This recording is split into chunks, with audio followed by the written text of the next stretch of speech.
Let's start then, shall we? Yep. Okay, so welcome on this webinar on cybersecurity for digital service builders. My name is Nick. I'm the most right on the screen here. I will be a bit your host today, but I will not be alone, of course. I have with me Tatiana, or Tanya, as she is in the thing.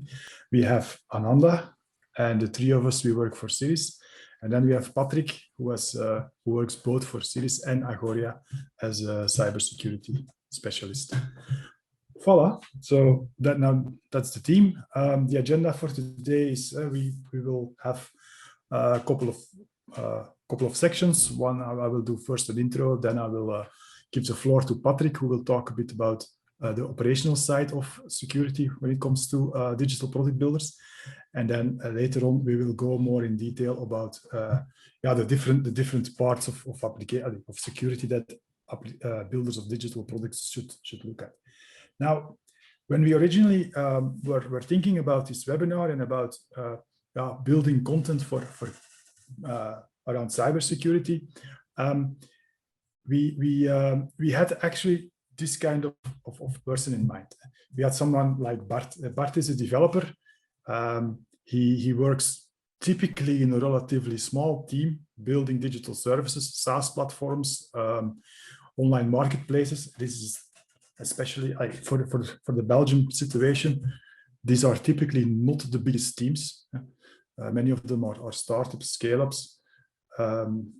And typically somebody like Bart, being a good developer, he has at least 27 things on his to-do list, if not 2,700 things on his to-do list. And one of these things is, the app also needs to be secure, right? But it also should be user-friendly, and it should be fast, and it should have this feature that yesterday we lost a sale upon. There's a gazillion things that somebody has to do.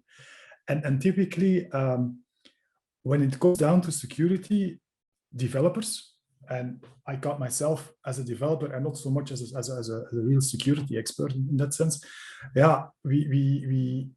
It's just one of the things on our list. If you would start as a developer and just Google how do I make my web app secure, because sooner or later you will get that question. Patrick will go a bit more in detail about that. Sooner or later you will get the question of is our application secure? Can we trust you with our data? If you just Google that, it's a ginormous amount of information that you get.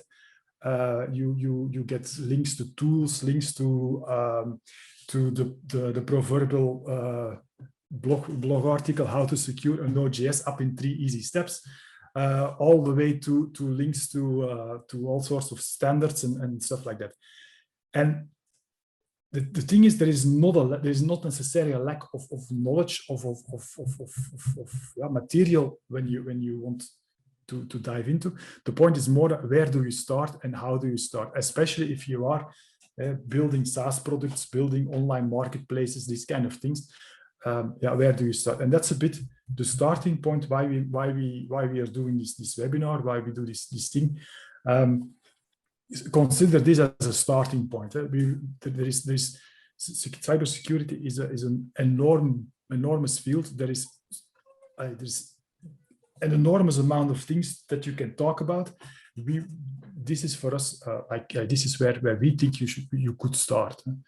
And our target in this sense is we target in the first place builders of digital services. These are often the technical team there, the developers there. Many of them many of these companies do not have a cybersecurity or a security office or strong presence in security. Most of us just try to build the best possible software in the shortest amount of time and to make sure that we can service the customers that we have. And what we try to do here is to give a starting point where we look at where we use open standards and best practices as a starting point. We did not invent anything ourselves in this course. In this masterclass. This is just just a place to start. We think that there's basically 3 areas that you should be looking at when you build digital services, when you build SaaS applications. There's a part that is about, of course, application security. This is about making sure that your application itself is secure according to standards, that you don't mess up with, for example, user management, or that you have strong password policies when you offer that to your user, that kind of stuff. Making sure that my application is secure by design. A second part that is that you should look up is, if there is one thing for sure with digital services, it is that they will change all the time. I know many companies, many SaaS companies that have a release cycle of hours, of days, some a bit longer, like a week or so, but that means that they release on, typically in SaaS, you release as soon as something is ready. So change will be the only constant. So your security effort or part of your security activities should be accommodated to help you be flexible and be agile in the whole shebang, and make sure that you organize for change. And then, of course, the last thing, and that's the part I think where we will start with Patrick. Of course, as a SaaS company, you also operate the application. You are responsible operationally for running the software, for keeping data secure, for keeping the lights on, so to speak. So that's a third part that you should look into when thinking about security as a builder of digital services. I think if it boils down to the domain, application security is relatively, it's already a vast area, but it's relatively small compared to more the operational part, because this is basically everything IT related that you do, from keeping your applications secure, but also keeping good personal hygiene on things like keeping your workstation secure and that kind of stuff. When it comes to standards and things that we will use, we will look at. Most of what we will talk about today is based on the work of OWASP. OWASP is an open organization, the Open Web Application Security Project. It's actually an organization that is started already a long time ago, who was really focused on bringing best practices in security to the work floor, really to the developers, so that they can use that knowledge and leverage that knowledge whenever is needed. They have a ginormous amount of resources available for developers and for people who build digital services. We will introduce you to that knowledge base and start from there. OWASP originally was its original focus was really web applications and websites. In the meantime, they also have chapters on mobile security, on IoT security, although these fields are, let's say, less mature than the web and things. So to kick off, to round up my introduction here, we will touch upon these 3 aspects of security that we think you as a builder of digital services look at. Application security, having a good and a well architected secure application itself. DevSecOps, make sure that what is secure today is still secure tomorrow, even if I change things in my application. And then the ops part, making sure that if we operate the application in production, that we keep that safe, and we keep an eye on whether everything works as expected and nothing unexpected happens. This is probably the good moment to switch to Patrick, because he will start with a presentation on the last part, more the operational part of security. And I will give the floor to Patrick. Okay, cool. Thank you, Nick. But maybe let me ask you first a question. just to get a little bit more on the feeling of the audience here today. So please, can you in the chat type if you are working for a startup or working for an enterprise or something else. So I just would like to know, is there many people here from startups, scale-ups, indeed, small, medium business, okay, enterprise, startup, public agencies. Cool. Good, good. So indeed, Nick asked me to present a piece about operational cybersecurity, but as many of you are in fact from small, medium business, startups, scale-ups, and you're really building products that you bring to market, digital products that you bring to market. I didn't just want to talk about cybersecurity operations as such, but in fact, start with why. And Simon Sinek wrote a book about it. Start with why. And so the biggest why, I think, in startup and scale-up world is, well, why do your customers buy your products and services? I think that is a crucial question, right? Feel free to comment on the question in the chat. Why do you think people buy your products and services? Is it because they're the greatest? Is it because you're maybe a monopolist, or just because they like you? So that is basically the first question. And sorry for not diving immediately into operational things, but I really like to take it first a little bit up higher and bring the more the meta view on cybersecurity according to my views. So, and I think the answer of why companies buy with startups and scale-ups and with digital service product companies is that it depends. So what we've seen really is that depending on what growth stage a company is in, the reasons why customers buy your products actually will evolve. So one of the major changes is that at a certain point in time, you're no longer the cute little startup anymore where the founder personally does all the sales, but you are really growing as an organization and scaling your sales as well by hiring sales teams. So really we see a difference in the sales approach, in the sales dynamics. That's in fact before the chasm and after the chasm. So I hope you all know about Crossing the Chasm. It's a very well-known, quite old in the meanwhile, book of how companies bring products to the market and how the market adopts these products. So Crossing the Chasm. And most of the startups will probably also know the Valley of Death and hoping to cross the Valley of Death. So sales also changes pre-chasm and post-chasm. So really pre-chasm, what we actually see is that these startups, they sell inside their founder network.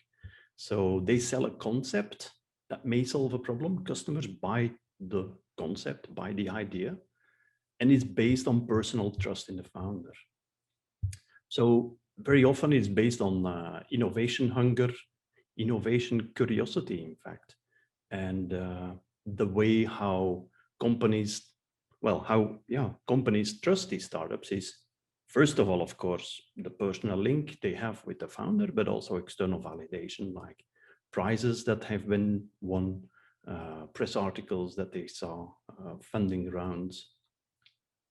But then you move to the scale up, post-chasm, and you're hiring salespeople. So you also start selling outside of the founder network. And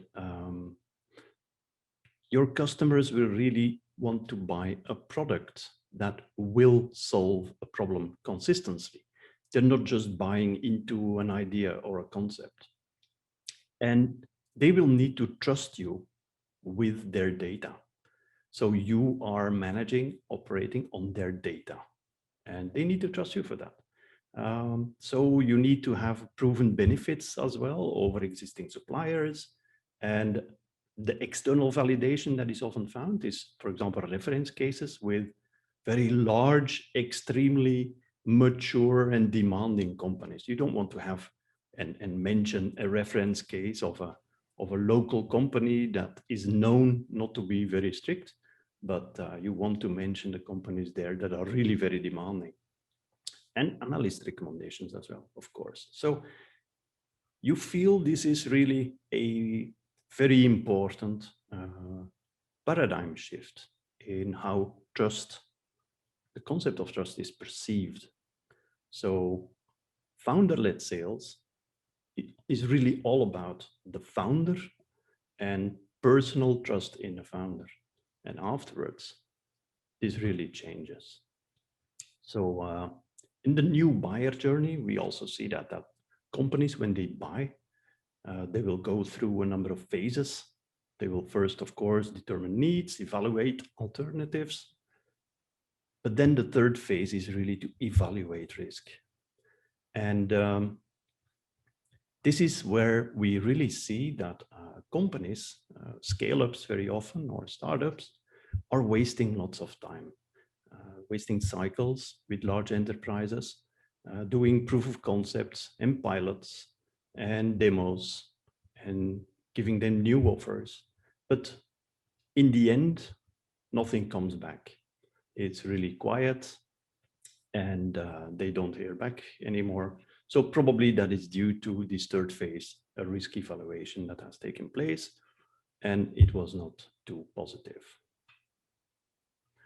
So bottom line, the answer to the question, why do customers buy your products and services, is because they have trust.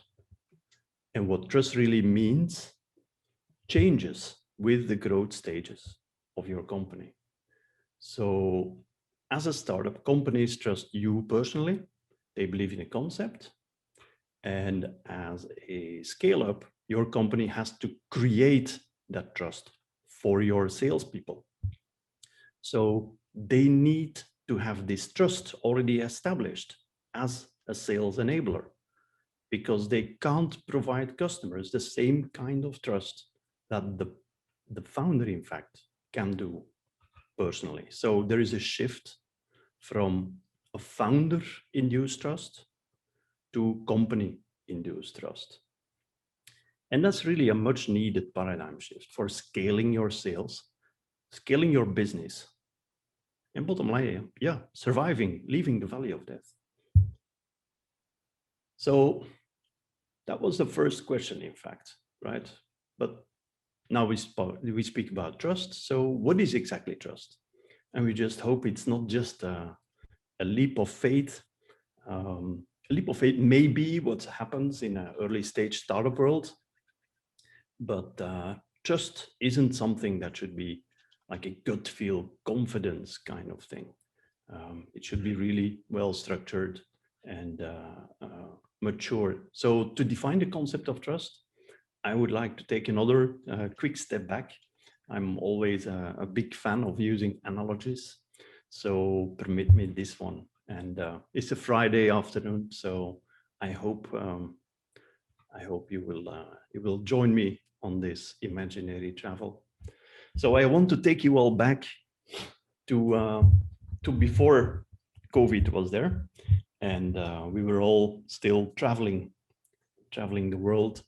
So remember, maybe after a very long, exhausting flight, you finally arrived at a foreign airport, and the first thing you want to do, because you're really tired, is to get a taxi and head for your hotel. So coming out, you will see a taxi line, and immediately you see this big difference in taxis. You see very new cars, but also very old ones. So I guess you know the feeling. Eh? So secretly you're hoping they'll appoint you a new taxi, but no, once it's your turn, the one you get is probably the oldest car in the whole line. The trunk doesn't close well. There's no air conditioning. You don't want to know what the stains in the seats are from. It really smells like the house of the old lady around the corner who has 12 cats, a dog, a parrot, and collects old newspapers. That's all fine. You're tired. It's part of the adventure. You get in the cab, but then you look around and you see that your fear is confirmed. No seat belts. So immediately, thoughts are racing in your head. Is this a registered taxi? Did I pay my insurance? If we get into an accident, can I hold the driver and his company liable? Or will I be completely on my own? So we're all freaking out because there is no seat belts. The car obviously doesn't have any of the modern safety gear like ABS, traction control, collision prevention, etc. You know that feeling? But did you know that prior to 1991, every car in Belgium was like that? Of course, not including the smell and the stains. But before 1991, you didn't even have to have seat belts in the back, or it was not even an obligation. So in the past, nobody cared. So why do I tell you this story? The point is that we as a society have a tendency to collectively embrace additional safety precautions, additional safety measures and regulation. And we make that part of our normal expectations. Because you probably all have had the feeling at one point in time, you got into a taxi and the seat belts didn't work or were not present. How did that feel? So in these steps forward, there is no way back. So every step forward we've made in car safety is in fact a step nobody's ever going to go back to. So safety improvements, you can say, it's like a train that can only move forward. And it applies to cybersecurity as well. Okay, maybe the train might be moving slowly, but the progress is there. So with every month and every year, we are in fact collectively expecting companies to systematically raise the bar in terms of security and privacy. So what were our observations here? When we look at the 3 stages of the new buyer journey I just showed a moment ago, actually we went through them. Do we really need a taxi? What are the alternatives? What are the risks involved? At first sight, you see, okay, this taxi looks unsafe. So we presume and see this as an indicator of broader issues and risk. The driver will probably try to convince us that everything is okay, but we'll probably not believe him or her. So we'll only use this old and shabby taxi unless we really have no other choice. And I find this taxi analogy, I've used it before, really a great analogy when comparing this to third-party vendor risk. So an ex-colleague of me, Wade Baker of Cynthia Institute, conducted research for a third-party vendor risk management company in close collaboration with the Professional Association for Third-Party Risk Assessors. But let me first explain what those companies do. So most large enterprises typically also rely on data and services from companies like this company here, RiskRecon, to help them assess the risk that is associated with signing up and using a certain supplier, especially when it comes to cyber risk. So risk evaluation is one of the most important reasons why startups and scale-ups may have really exciting opportunities, with large companies that, after having done a pilot and another pilot and a proof of concept, lead to nothing. So no deal, no feedback, frustration just with every party. So you lost a lot of time, and it's money lost, money down the drain, and you didn't win the deal. So I think understanding how large companies assess the risk of working with companies who develop digital services like yours is absolutely crucial. So if you consider these assessments and their thinking, like if you think that these assessments are like a black box, so just it goes in and you just sit and wait until something comes out, I promise you a lot of frustration, a disappointment scaling your business. So I think the research that Cynthia did is really very interesting and relevant for us to understand how you can improve your cybersecurity posture and work with your potential customers. So, and I had the benefit of asking Wade Baker also a couple of extra insights that were not in the report. You see the URL to the report down below. So closing a deal is really passing the risk evaluation.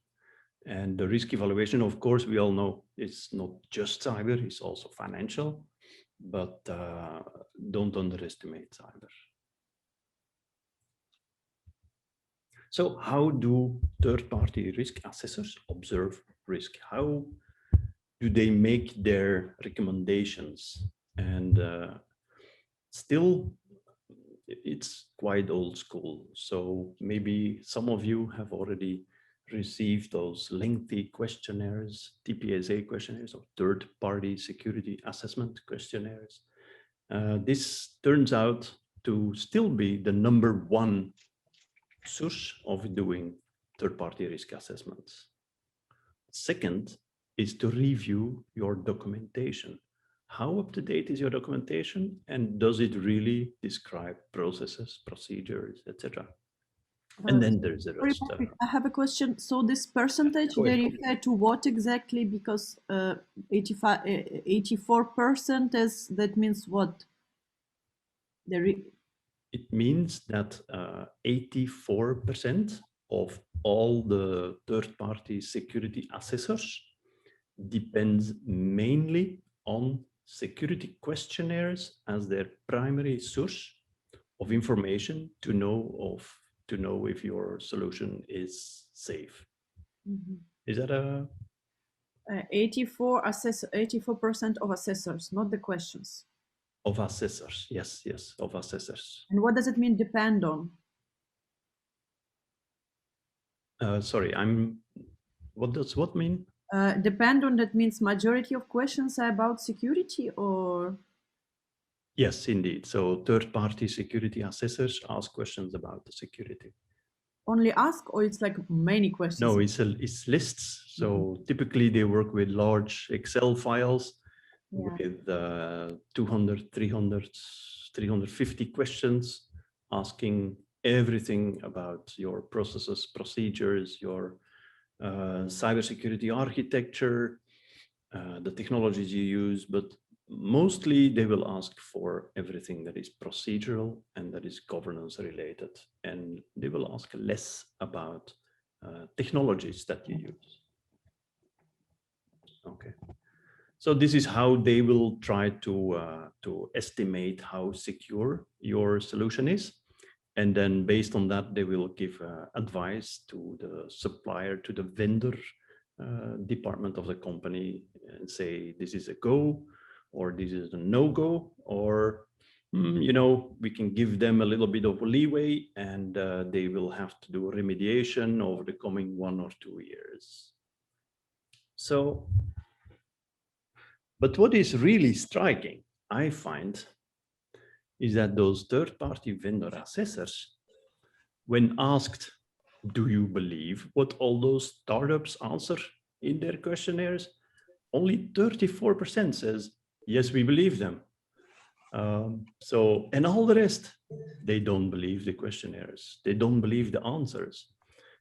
I've already said very often, you know, in the third-party security assessment questionnaires, they should add a column. And that column should read, do you understand this question? Because I think a lot of questions are answered without people really understanding the depth and length of the question.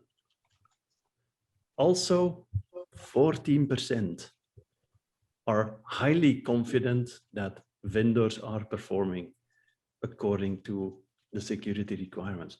Only 14% of the assessors is confident.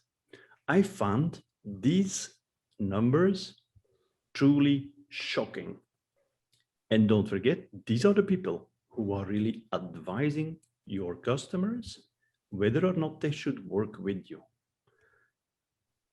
So, of course, it seems that the questionnaire approach is a little bit broken. And as I said, it's old school. So it seems that when they look at company data from outside, they are also trying to do other things. So they try to go beyond questionnaires. So what the current trend is, they like to see at every potential detectable security property. And it seems that there is a clear correlation between downstream security findings, so during audits, for example, and security issues that have been found that you may find totally unimportant, but you know, they were detectable from the outside. Let me give you an example. Maybe you have a website that is nothing more than an electronic version of a folder, and it's totally not interactive, and you couldn't care less, but your website is not using SSL. So they will see this as an important indicator that because you don't care about implementing SSL on your website, probably you're going to have other downstream security issues as well. And they were able to correlate this information with data they found. So for example, another example is email configuration. Have you correctly configured your DKIM, SPF, DMARC? Are you using HSTS for the website? What is the certificate strength that you use? All these things that is observable from the outside are taken into account. And also it's noticed that small and medium businesses seem to have 3 times higher number of critical findings, just observable from the outside. So using old software on the website, just old things, vulnerable things exposed. Even if it's just a test environment, you should be updating it, right? And the last observation they made is that when they saw that security in a company is driven only by compliance and regulation, they tend to believe them less than if they see that security is driven by corporate values and that they really see a display of honesty and transparency.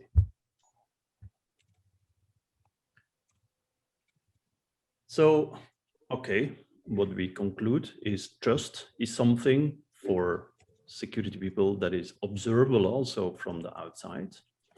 Trust is a deal maker or deal breaker in phase 3 of the new buyer journey. And it should be driven by company values and culture and communicated in all transparency. But it's all fine. But now, how do you get cybersecurity right? And what is, quote unquote, enough cybersecurity? And I see that I have to speed up a little bit because I'm running out otherwise. So I try to make it really very visual. I worked on a project together with World Economic Forum to represent cybersecurity risk. And there is a concept in cyber that is called risk-based cybersecurity. And they used, of course, they're based in Geneva, they're Swiss, they used Toblerone as a model to represent this. And I think visually, it's very nice to keep that in mind. So you have this solid basic protection that every company should have. Additionally, there is an advanced layer of protection that you can implement as well. For example, if you are in a certain sector, you have certain regulatory requirements that regulate completely your industry, you have to add advanced protection for that region or sector. And then there is also specialized protection for specific clusters per type or category. So based on the risk profiles of your digital assets, you can take the total potential impact and likelihood of occurrence into account, and then you can identify these clusters, and for these specific clusters, add additional protection. For example, DevSecOps, of which the other people in the team are going to present later in this presentation. But also, for example, IoT, industrial security. If you have an app with medical data, for example, that requires specialized protection. So that is what we call risk-based approach for cybersecurity.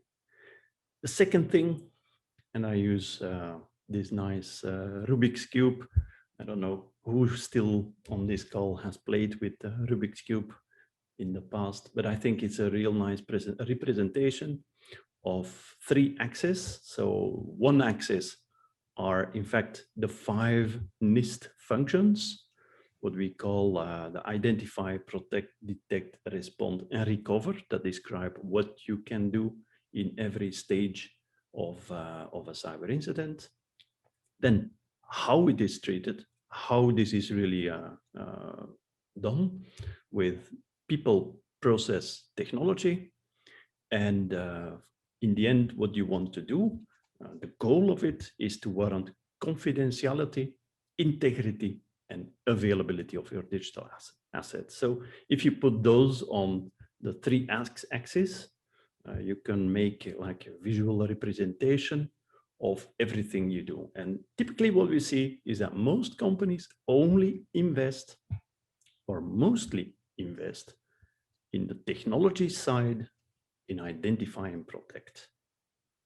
So, and that's not enough. Of course, then you leave a very big part of your cybersecurity empty. The third thing you should do is to know your adversary. And there are several models. I think the most well-known model is of MITRE, the 7 steps of how normally adversaries try to break into your system. So recognition, weaponization, delivery, exploitation, control, execution, and maintenance of access. And you can find this here at this URL. So you will get the slides afterwards. You can read on your ease. So that is in fact the third step that's important. Sorry, Tanya? It's very scary, the picture of the worm. Yes. I don't know if you remember, one time there was a virus that was called a worm. But they're generically often called worm. I like the picture of a worm. So I want you to be scared of these, yeah. And of course, the third thing, and Tanya will and Nick will also mention those in the rest of the session, is to implement a layered security. So when we read, you have to just consider, if you read about a data breach or a hack in the press, you have to understand that this was never just a person who incidentally clicked on a malicious URL.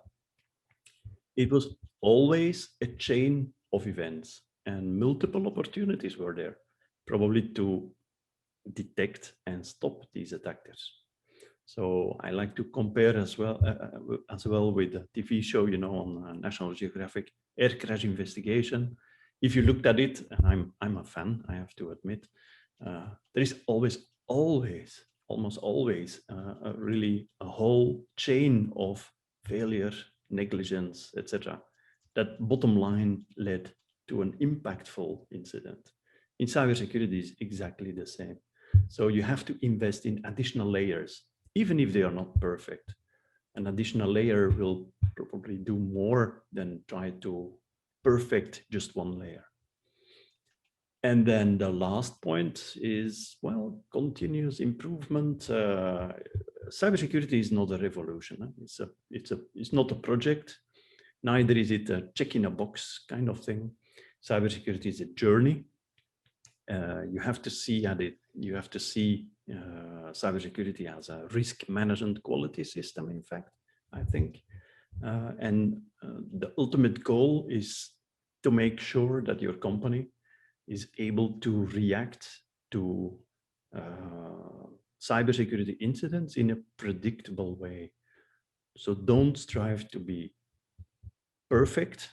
Perfection is your biggest enemy. Instead, try to add layers to the onion, as just explained. And I think a key aspect is a shared belief in professionalization. So professionalization is really key through well-documented policies and procedures. And having developed a little bit myself a long time ago, I know how much we all love to document stuff and do things on a daily basis. So I want to summarize the whole presentation on one slide, and it's just visual. So you can just print this, staple it to whatever you have nearby, next to your bed even. So, and then you can visualize the whole domain of cybersecurity very easily. You have my contact details over here, and I want to stipulate that I know I went really very quick. We're also developing another masterclass and planning other masterclasses around cybersecurity. Feel free to consult them. And now I really would like to give the word back to Nick. Thank you. Okay, thanks, Patrick. Anybody has remarks or questions about it? So Patrick illustrated that indeed cyber is a journey, that you have to, that there's a strong business driver, especially when you're growing. I see the comment from Yves Berquin. It takes 2 hours to fill in TPSA questionnaires. Wow, just 2 hours? I think that is really fast already. I said more than 2 hours. More than 2 hours, okay. Yeah, so you know the pain.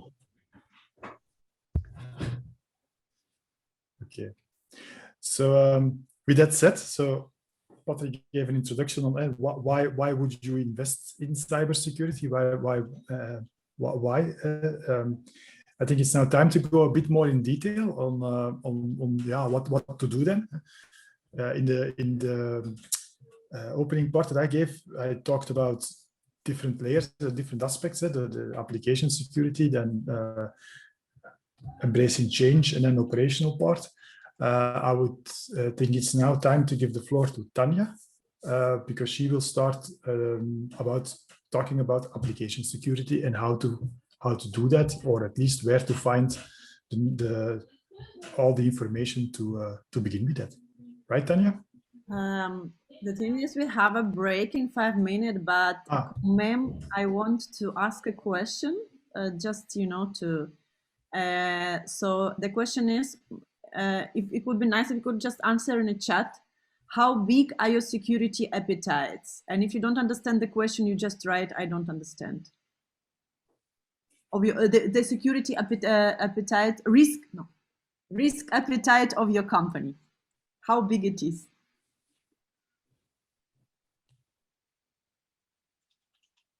If you don't understand, you can write, I don't understand. It's perfectly fine. I don't understand either. I like this. Ha. You are missing a unit to express this in. How do I 27? Then mine is 42. Okay.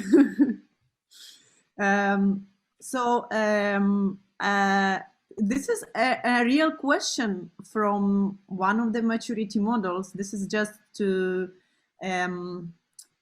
illustrate maybe the pain or the I will not say it's a pain or it's a problem, a kind of a specifics that we are trying to overcome. So as Patrick said, also in many questionnaires, there should be a separate column where you understand or not understand the question. So we, people deeply in the cybersecurity, we deal with words and with the notions in which are not common for usual people in such a way that even formulating the questions can be an issue, can pose the difficulty. So we try in the next we will try in the next couple of hours. So we have still 2 hours left until the end of masterclass. Try to break down and bring it down all these steps to being trusted, as Patrick explained, or passing this threshold of risk, but in a normal human world. So if you will meet any uncomfortable world, if you don't understand word, if you will hear from me, from Ananda, from Nick, any uncomfortable, unusual word like the risk appetite, which I really like to take as an example, because it's indeed, if you go to, it's a very nice model for maturity of software development process, SAMM. It's by OWASP also, so it's very pragmatic, but it's a bit high level. So it starts from the risk appetite, which also for me is, I think, is a question for startup or for SME, is a difficult question to answer and even to digest, speaking about appetizers. So yeah, with this question, yeah. So you can check the questions there. So there is even automatic tool for checking, but again, maybe not always the tools or the questions are asked in a way that can really help you. So we tried to do it in a such way that the questions that we want to ask or the models that we want to use are understandable by the people who are in charge of this software development process or digital service development process. So with that being said, I think we can go to, if no one has questions about, maybe questions to Patrick or to Nick, we can take a little break. Yeah, and feel free to reach out on email or social media, like Matthias already just did, and connect or shoot your questions, remarks, ideas, whatever. Go ahead. Thanks. Okay, so we will take a break now. It's, am I correct? It's 7 to 2. Yeah. Let's see each other back at 2 o'clock. Okay. Cool. Nick, did you presented the slides, right? About the still presenting. No, I am presenting.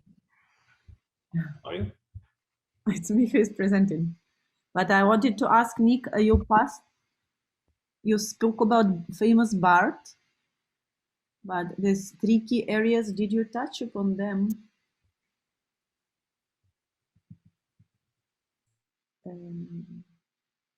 Not sure what you want to say. I don't understand the language of science. I was at 12, slide 12. Oh yeah, super. So you mentioned the standards DSOM and ASVS, so I probably will go there. So yeah, I ended the previous before the break on this question, which actually fascinates me about the risk appetite. So I like the things that I understand, and my background is well, I'm a cryptographer, and I also worked in software companies, so I know development long ago before I went to academic world, but I know it, maybe I understand it easier than risk appetite. So what I wanted to say, why we mentioned these 2 standards, around these 2 standards, which are actually not as standards in such a way, because I think for most of the people who, for example, develop software or even are managers dealing with standards is already like, you know, there is a fear in that perhaps, because when we think standard, we think procedures, checklists, many pages, many things to do, something to read, something to keep. So it normally provokes some sort of unconscious fear. I don't know if someone feels connected to what I say, because for example, when I go to, there is a very famous CIS controls, cybersecurity controls site, which has a very nice list of checklist of things, of procedures, of things to check for everything.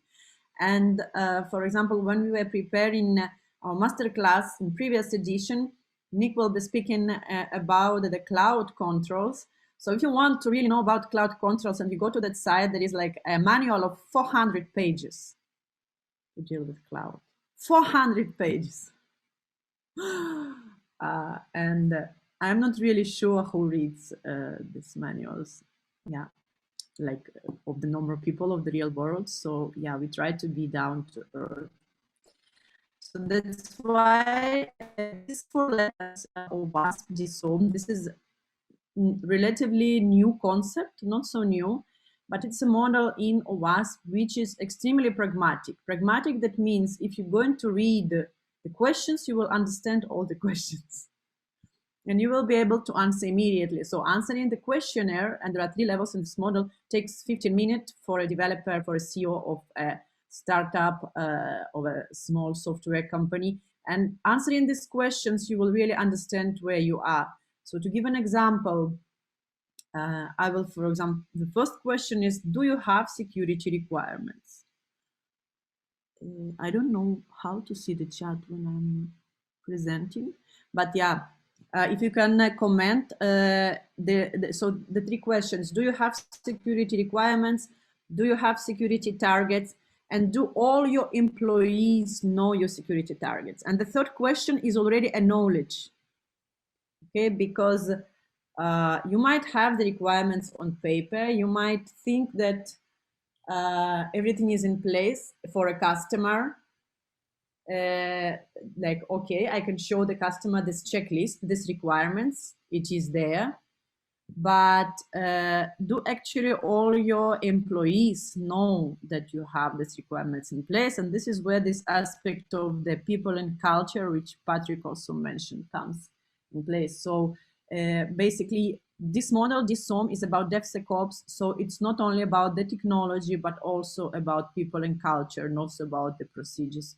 So it's very nice to have it at hand. Oh, I found the chat. Someone says in chat. This the euros of Patrick. Yeah. So if anyone can comment, yes, the employees know training. Yes, only partially. Okay. Yeah. Now, thumbs up for those who say yes. I assume that others are not sure. So this and this is just the basic level.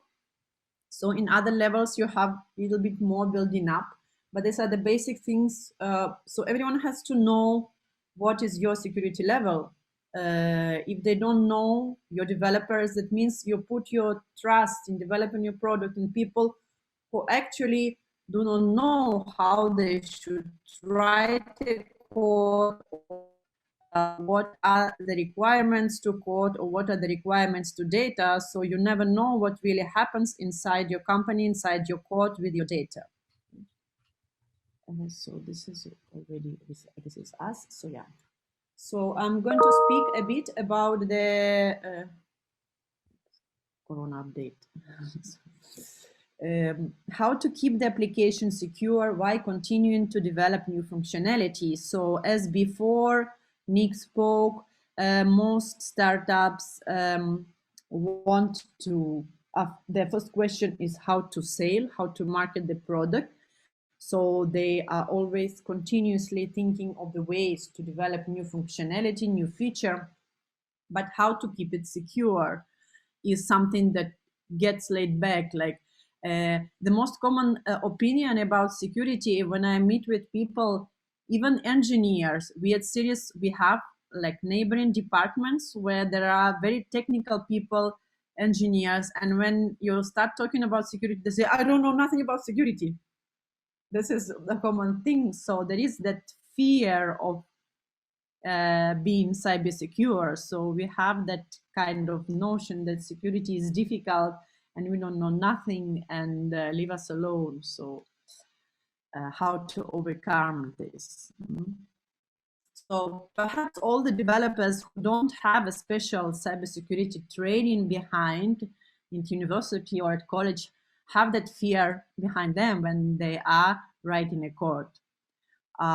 So we propose, what we propose, so application security is a concept to start overtaking this fear and really understanding security, but not from a high level view, but from a very pragmatic view. So we speak a lot in application security about shift left.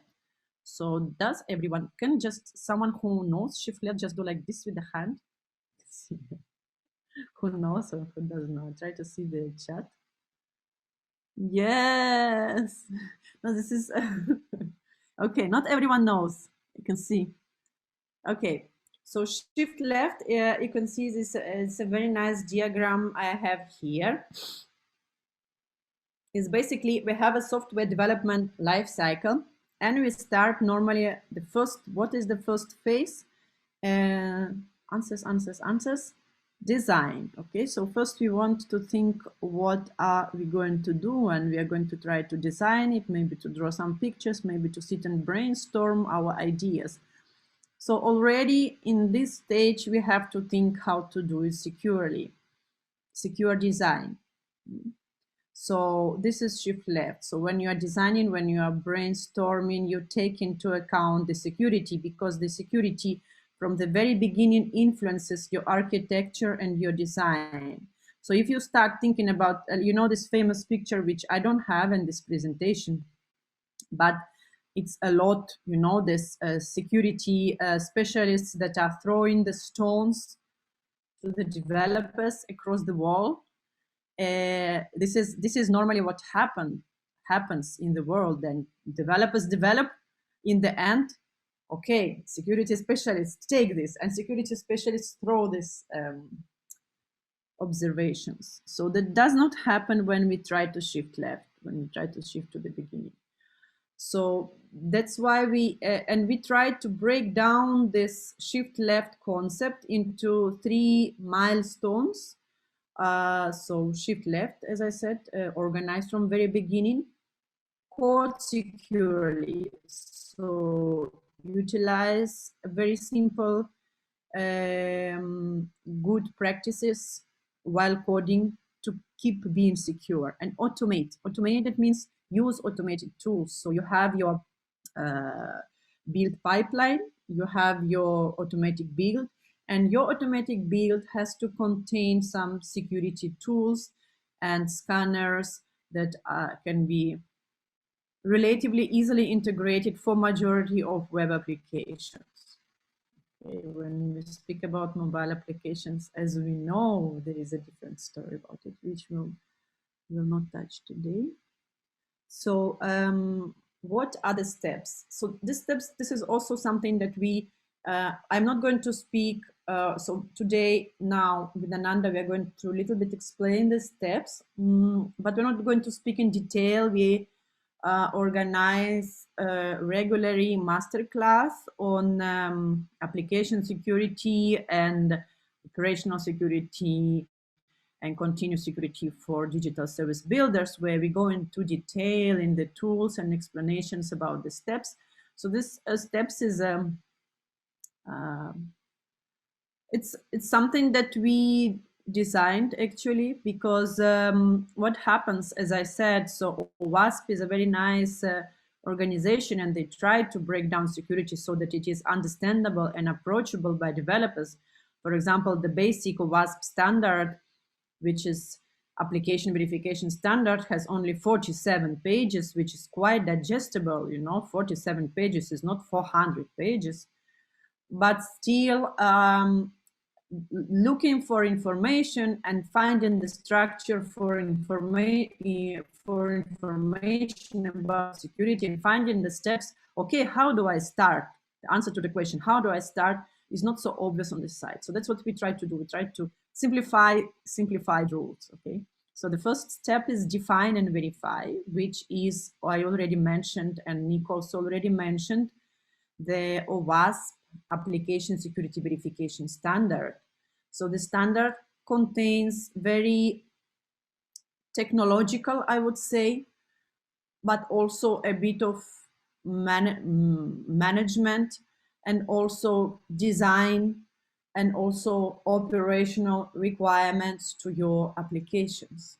So for developers, for CEOs, it's a very important document because it speaks about the secure design of application, how to organize all the procedures, how to make sure that the passwords are secure, how to make sure when I give authorization to users to give them access to data, how do I exactly do it in my application according to my security target?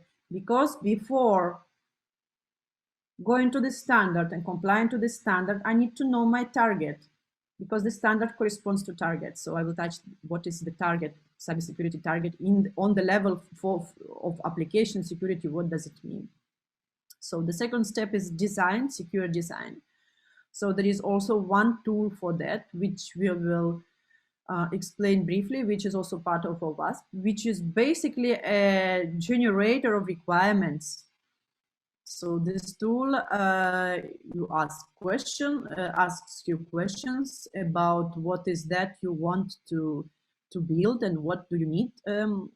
For example, if we speak about authentication, what kind of authentication you want to use? You want to use mobile phone, you want to use external authentication, you want to use one-time password authentication. And based on that, he gives you the requirements to, according to your cybersecurity targets or the risks that you want to manage in your application.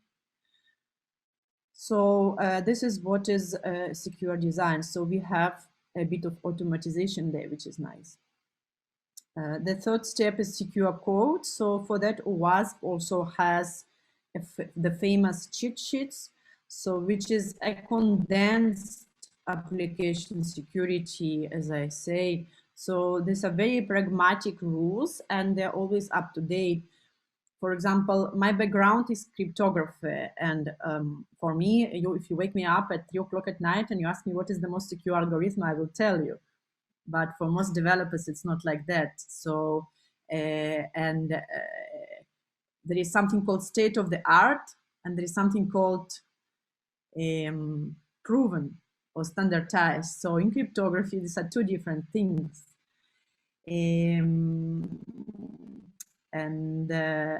Cheat sheets gives you what has to be put, what is the algorithm, what are the parameters, latest parameters you have to use, and you don't need to Google, you don't need to go and search for scientific articles or invent new algorithms. Okay, so this is a very nice place to just to check that you are okay. Your random function, your key size, all these things you check there. It's for developers. Check dependencies. So we never build software without some third-party products. So it's very important to use some tool and check that all the libraries you use are up to date and secure. That is obvious. And the last but not the least is the manual check. So you use, this is already like how's it called? A little bit of circles. So you use some tools from above, you use some tools like, there are tools that help you to find hard-coded passwords or hard-coded credentials in the code. There are some other tools that help you a little bit to analyze code manually, like you can see the alerts in your static scan tools to see what happens in the code. But it is difficult to to have a resilient security, application security without manual check. In fact, the standard, the application security standard, states it explicitly. So there is a level 1 security, which is for most applications that manage customer data is too low. And this level is completely automatically pen testable. So you don't need manual checks. And on the level 2, where you handle at least a bit of sensitive data or at least a bit of user data, you need to do manual checks of the code. So are there any questions regarding so far? Oops, sorry. It's about the project. It's about other projects. My colleague that, yeah, sorry.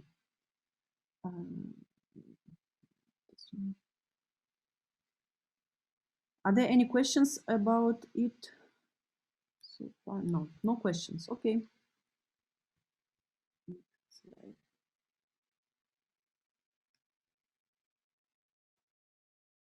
So this slide is about the security target. So this is an exercise perhaps any software developing company should do.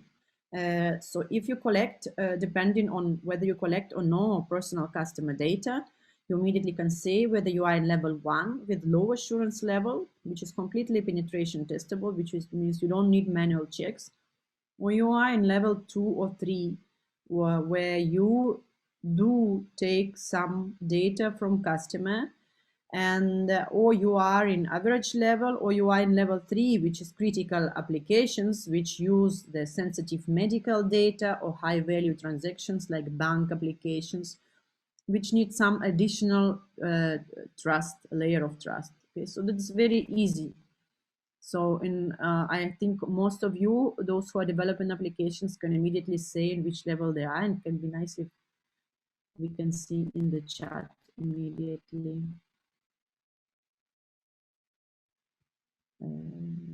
Yes, right.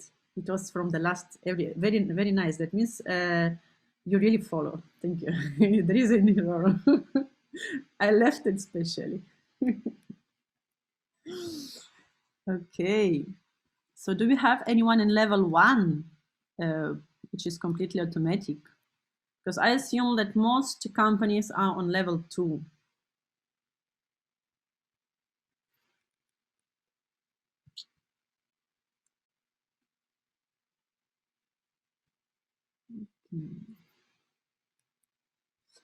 Next slide, I will see. So after you define your security level at the same, according to level, so in the standard or in the automated tool that accompanies the standard, there are different sections. So there are basically six most important, not most important, 6 aspects. So about users, about the data, about files, about using external IPs, about deployment, and something that should be automatically there. So by having this or not having this aspects in your application, you know what are the sets of requirements you have. So the sets of requirements are divided according to these 6 categories. And of course, in each set, according to the level, there are differences, okay? So by answering these 6 questions, you will know your security features. Okay, so don't worry, you don't need to do it all manually. So as I said, there is a tool for secure design, which is called Security Knowledge Framework. It's an open source tool. It's available online, so you can just go to this www.securityknowledgeframework.org. And there is even a demo tool where you can enter and put your project and try to generate the requirements. So you just create a project there for your application, for your project. You answer the questions, and you will get your requirements right there. I will just.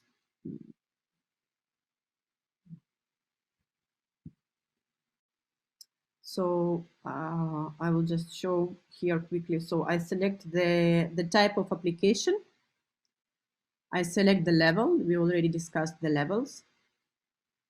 Then I select what are my security features, the requirements. For example, I need architecture, I need access control, and so on and so on. And then I get the list of questions. So for example, these are the requirements for authentication, which is the biggest section actually in the standard, which is perhaps the most sophisticated one and the one that changed most in the recent edition, because authentication is not an easy procedure for any application. Now with so many identity theft cases. So you have to answer the questions about these are the general requirements, they apply to everyone. Authenticator life cycle. So what do you use to initialize your authentication? What do you use in the beginning, and what do you use to, what are the criteria when you stop authenticating someone, you revoke a user, and so on and so on. How do you store the credentials? When you want to recover, what do you do? Do you allow to recover credentials? And then the specific authenticators that you use, for example, authenticating by the tokens, by the one-time verifier, and so on and so on. So by answering these questions, you will get a list of requirements. So will be all separated, numbered as per the standard. They have a small description and also a long description. And sometimes they even contain their mitigation and connection to the common weakness database. So you have it in place. And this is basically this is what really means secure design. So you have your requirements and you know how you should continue implementing them while coding and while building a project. So yeah, this is something. So how do we use them? How to use these requirements? So it is comprehensive. So when we do a simple exercise, even if you already have application, go to this tool, to website, and just check these boxes. Take like maybe an hour to check these boxes according to your security features, and look into the list of requirements. And if you can say yes to all these requirements, then congratulations, you are OWASP secure. And OWASP is a organization that has weight. So for any customer that that comes to you showing this list of requirements and demonstrating that you conform with them, that already means quite a nice level of trust, because OWASP is known to everyone. So this is a nice exercise to do, to get a little bit of trust of customers. And also second thing, so it's a guarantee of secure design. So as I said, these requirements, they're constantly being looked up to, they are being updated so that they are up to date and they are very pragmatic, and they actually mean secure design in itself. So, and the second step, also, I can see some messages there in the chat. I'll check them later. The second step, as I said, is the cheat sheets. So how do I code securely? So as I said before, Secure Knowledge Framework has some code examples and tips, which I will not mention today. So you can also dig into this tool and see, because there are things you can use. There are examples of code. There are also examples of attacks. So there is a little like a security lab. But I wanted to show a little bit of the cheat sheets, how to find the data in OWASP cheat sheets when you want to find the best practices for coding. As an example, I, for example, want to find the credential storage. So let's just go maybe to I will share my screen.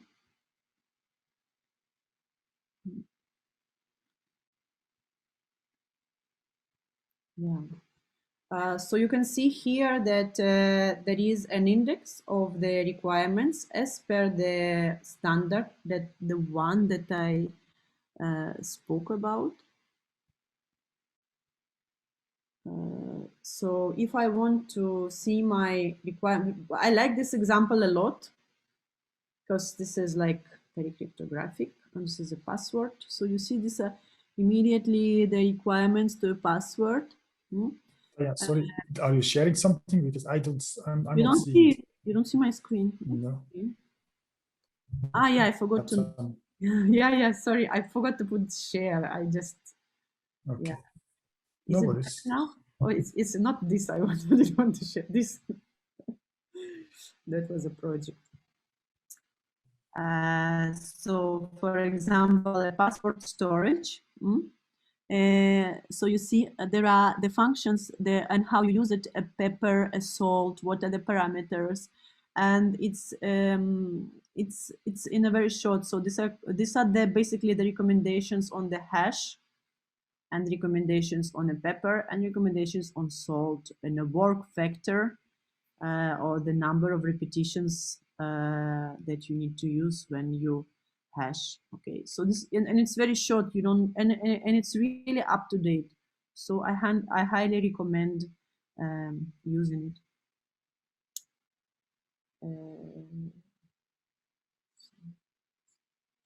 Yeah. So for example, these are the basic things I already said. For example, I don't know if all of you know, when you store a password, almost any application nowadays stores a password.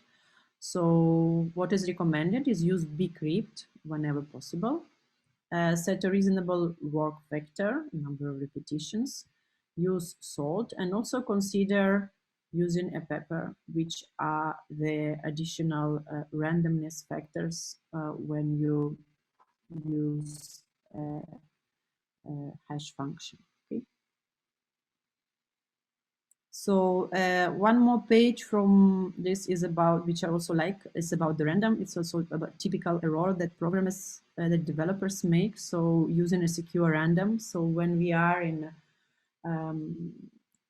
dealing with sensitive data or dealing with the security aspects in our application, the random that we use has to be secure, because normal random, like for example, random or rand in C or random in Java, has a tendency to not be statistically very broad, which means for an attacker, it's very easy to predict what will be the next generated number by this random, which makes this random numbers generated by this function not so random as we would like them really to be.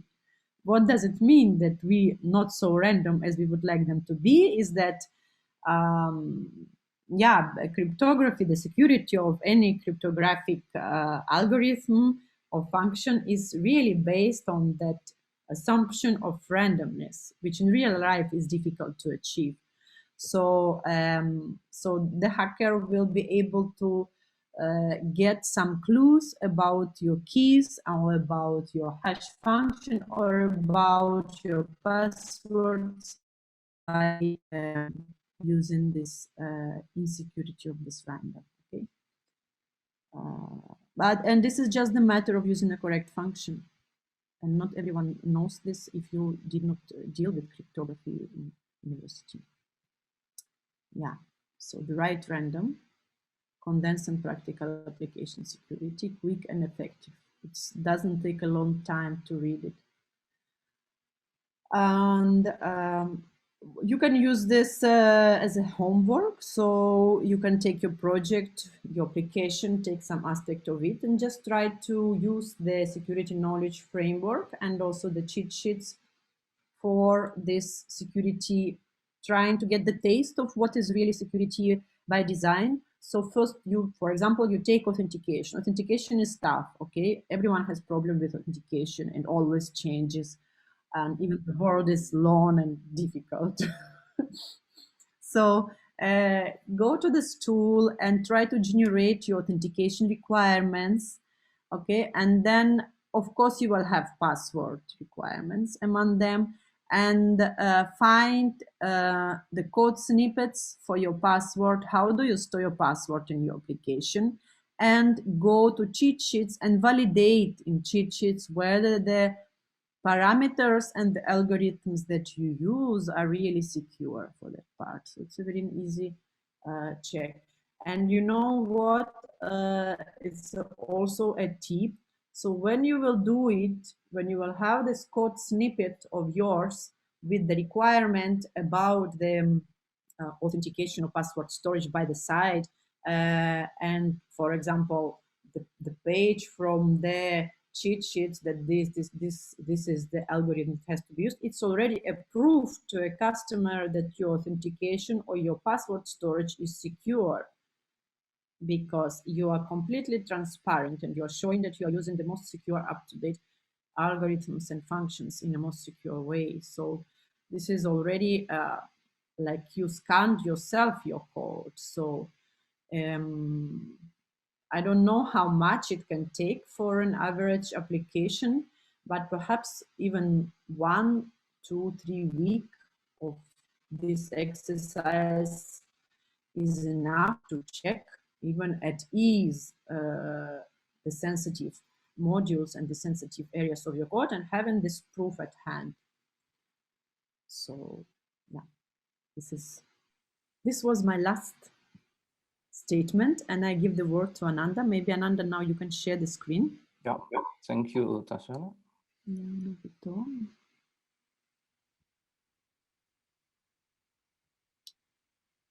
Stop sharing. Okay.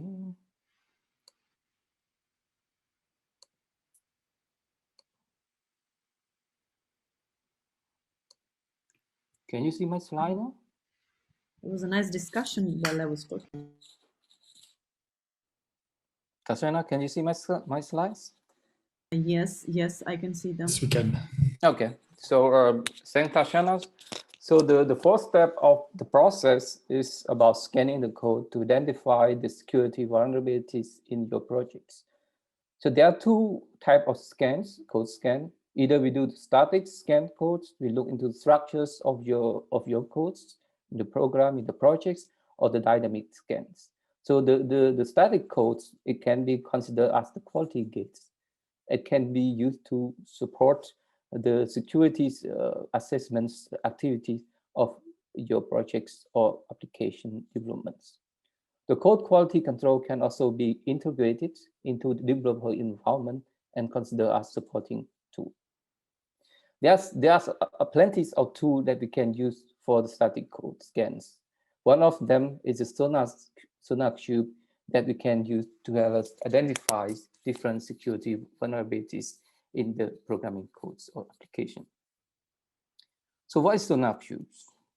So Sonar Cube allows us to generate static codes, analyze the report, and it also provides us some features, allow us to manage, track, visualize, and analyze both security and reliability issues in your programming codes.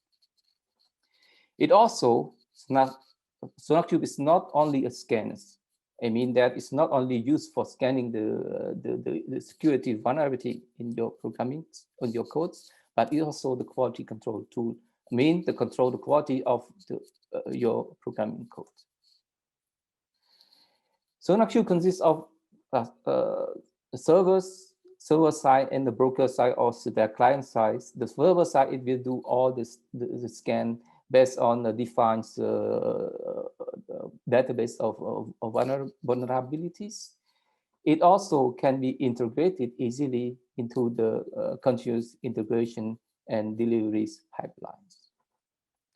I provide in Sonar Cube, this is the architectures of Sonar Cubes. So we have server side, in which it consists of a component such as the database of vulnerability. This is very important because all the scan based on this information. And also there's a dashboard consisting of all the projects you want to check or want to scan. And also it has a rule for analyzing. This rule allows us to set different parameters, allowing to classify, analyze the projects, and also classify the projects, whether the project is failed or passed based on a defined rule. We can also define rule in SonarCube. SonarCube support multiple language. It can be used for scanning or for identifying different security vulnerabilities in the projects. This example of the dashboard when we do a SonarCube scan, I will not go into detail, but to provide you a high level information was there in when you scan your projects using SonarCube. So it will provide information about the bugs in the projects, in the codes, what are the vulnerability, security vulnerability in the code, and also what are security hotspots in the code.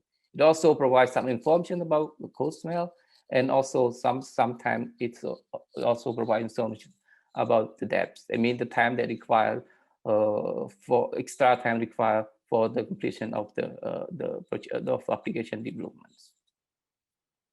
This example that we run SonarCube on the use shops, and it is the scan report containing different information that we can depend on. For example, in this case, we have 134 bugs that is detected by SonarCube. And what does it mean, 0 vulnerabilities? It means that there's no vulnerability identified in the projects. There's no security hotspot, and there's no depth of code smell. Depth is the time, extra time that we need in order to complete the development application in case if a security issue have been identified in the project. So since there's a lot of issue concerning security and all 0, that's why it's marked as pass. Okay, so that's the information about the parameters listed here. So the fifth step of the process, once we already have code and then we scan the code to identify the security vulnerability, we need to also look at into different library that we use in the projects. Nowadays, when we develop application, we tend to use third-party libraries, either open source one, and use it to integrate it into our projects. We don't develop it from scratch. However, when we use the third-party library or external library, we need to look into them to identify whether those libraries have some security vulnerability in it, or there's a bug in it or not. So that's a really important process when we develop application using the third-party libraries. There are tools that we can use to identify the security vulnerabilities in the third party and all the dependency between libraries in the projects.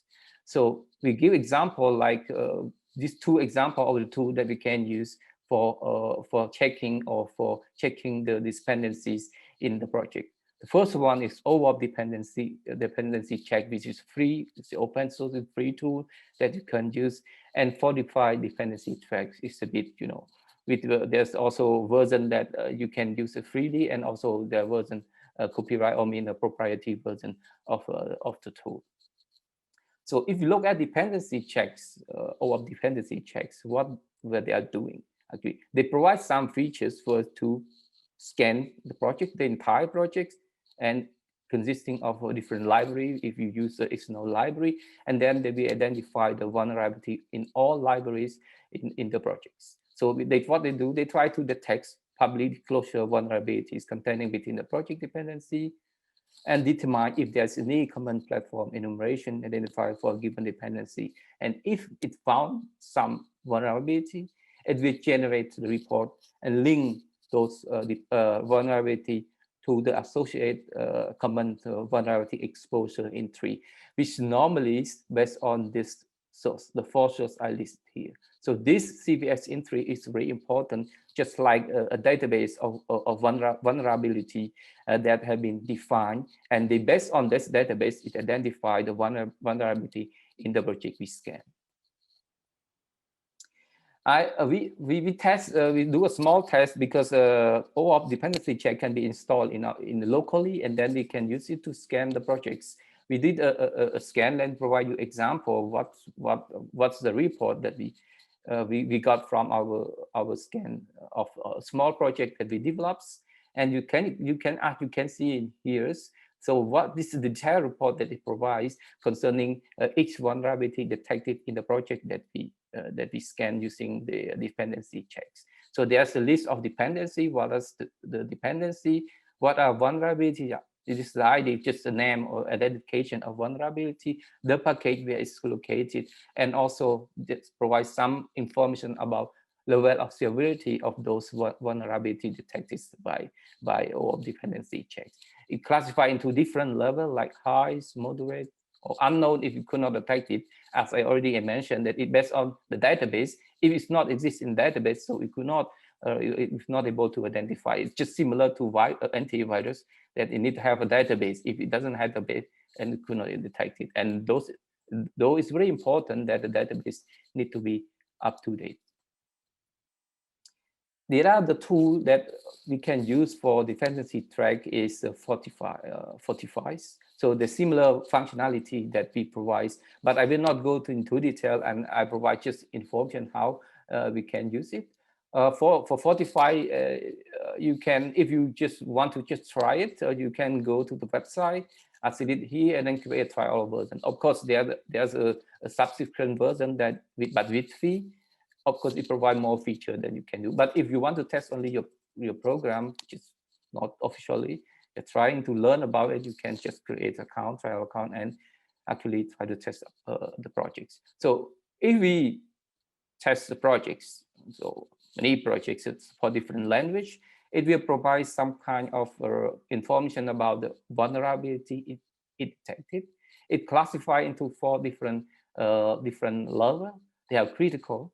It need to be addressed. There's high, medium, and low.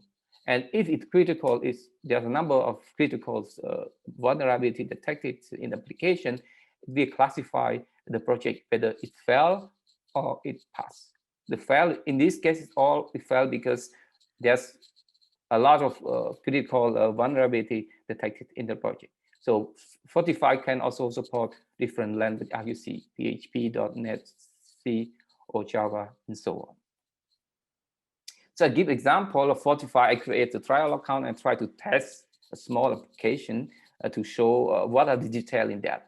So this application, when we scan, it detects 14 critical vulnerabilities in the small project we created. And what are the details they provide actually?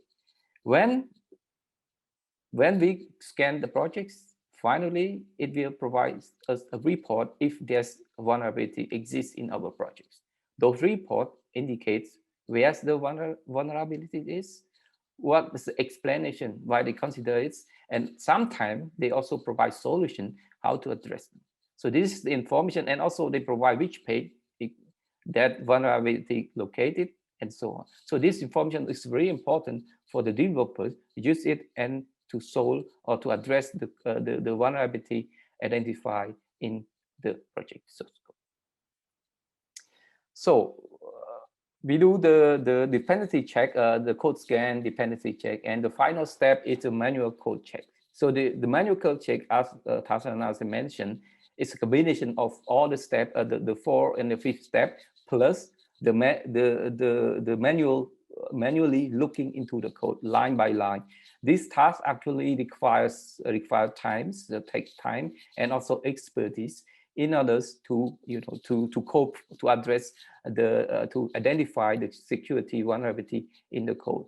Of course, you can use actually the combination of different steps, like step 4 and step 5. Use the automatic tool to scan the code, and also use the automatic to identify the dependency and vulnerability in the library and so on. But finally, not all the tools provides 100% sure result, and we want to look into it line by line. That also one of the important steps that we need to consider when we want to make sure that the application is designed securely and it works as requires. So the bottom line for the application security, so there are 3 points we call security by design. So when we think that we want to develop application security by design, it means that we need to start from the early stage of the development, we need to look how we design it. So I mean that we need to depend on some guidelines or standards, respect the standard, comply with the standard. So in this case, to verify whether we design in accordance with the standard, we can use OAuth SKF. So I mean security knowledge frameworks, as Tatiana mentioned, to design application in compliance with OAuth SDK frameworks. And then we need to look into the verify, how we verify whether the security have implemented correctly. In this case, we can look into the application security verification standard.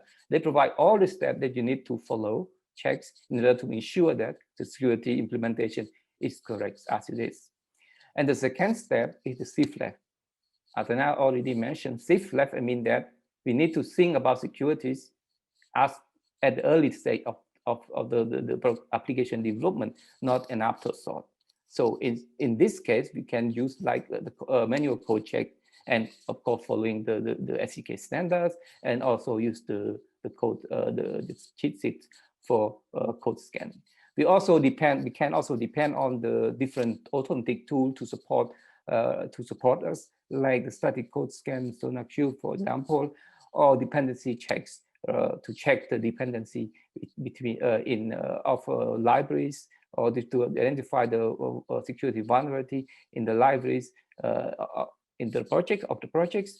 And then different tool is available. Here we list only 45 and OAuth security and OAuth dependency checks, but there's plenty of tools in the market, either the open source or proprietary tool that you can use to support your activity.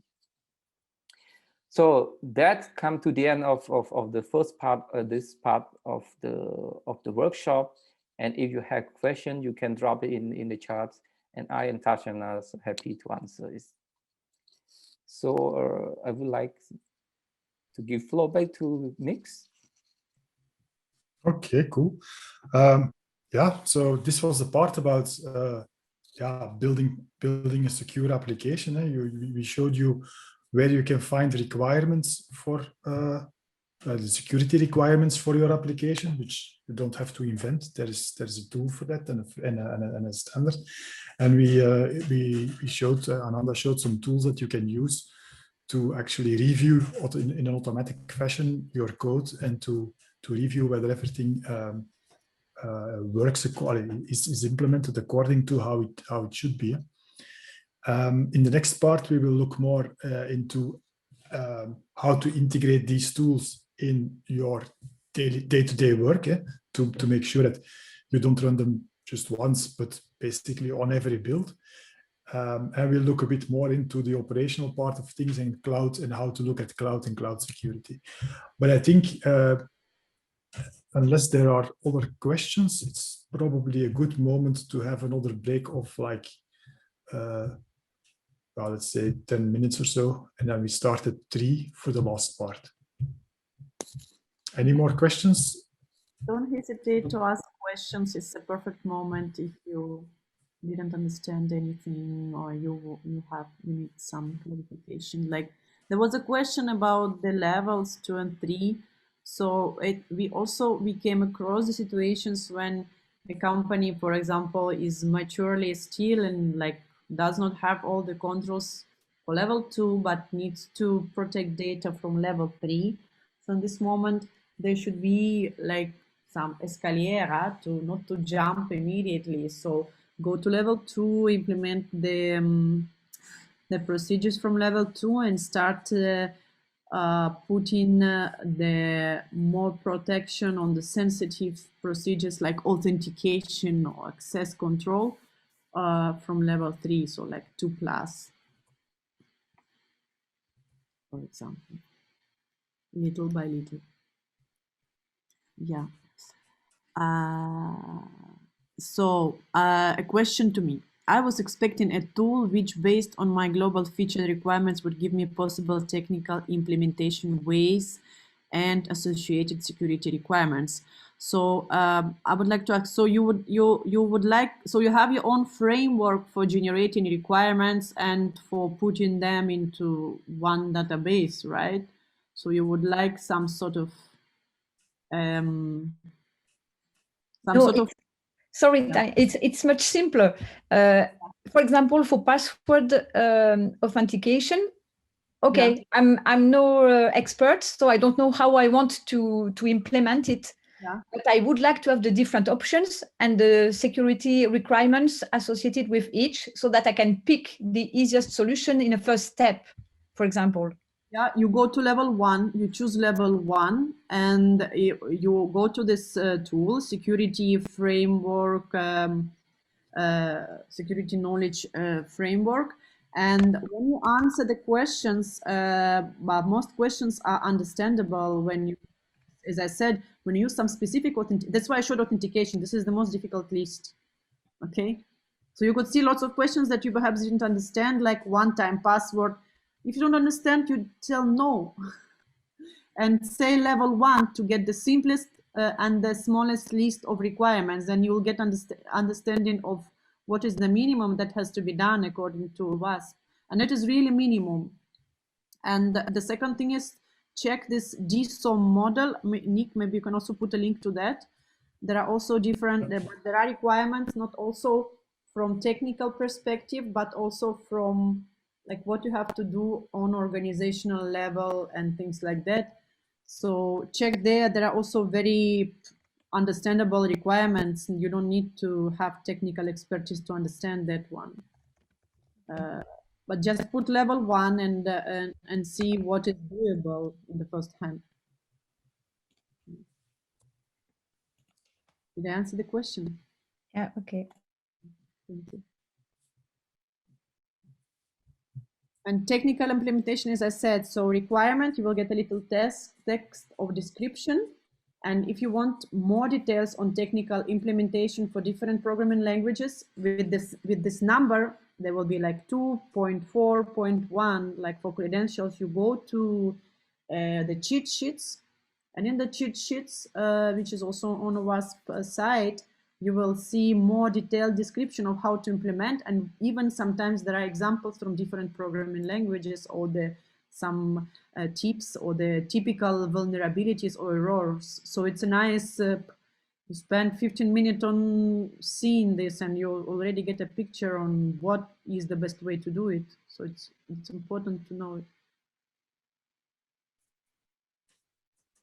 Do we need to audit frequently for sensitive data like passport? The frequency of audit is perhaps more question to Patrick. For me, if you have if I speak from the point of view of application security, if you have all your procedures in place and basically when you say sensitive data, this is how you store your data. And if you are able know that you are able to prove to auditor that how to prove we have shown now that requires some time to get to know what actually happens in your code and does it really conform with that typical procedure, what is algorithm really you are using it securely with secure parameters. If you are sure that you know it and it's up to date, then audit will not discover more, but the audit will pass very fast also. And but I know that there are some requirements on the frequency of audit that perhaps Patrick can comment about. Yeah, sure. And I was just looking something up. I'll put it in the chat in a moment. So audit is something that is just usually a regulatory or a legal requirement that you have to do very often. This is only once a year or once every so much time. It depends. I don't have a silver bullet answer here, but what we do see is that for most certification, we're all moving towards what they call continuous compliance. Why? Because if you just look at data breaches and everything that happened in the past, also in the US, like companies that gather information on credit cards, etc., they all have to be compliant, but every single of all of those data breaches, they were all compliant with lots of certifications. So the sector and the insurers are, of course, very much pushing towards continuous compliance and ways to achieve this. So I hope this is an answer. I know it is not exactly the answer you may have been looking at, but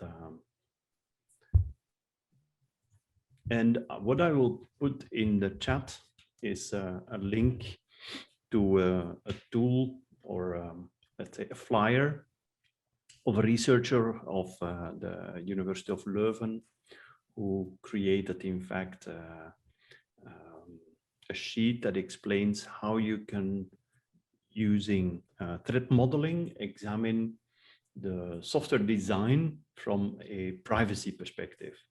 So that might be interesting as well.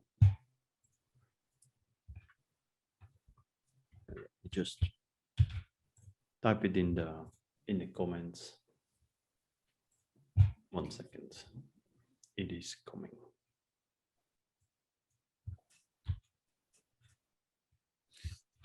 Okay, thanks for that. Thanks for the question and for the intervention, Patrick. Yeah, it's time to get a coffee, no? Because we spent some time on questions. Let's say we are back at 3:05. Okay? It's Friday afternoon. A coffee, something else. Yeah, yeah. See you back in a Okay. moment. 2:05. Oh, yeah, 3. Okay, because yeah, I see Tanya reappeared. That's reassuring. Fine. The last part is for me, I guess, wasn't it?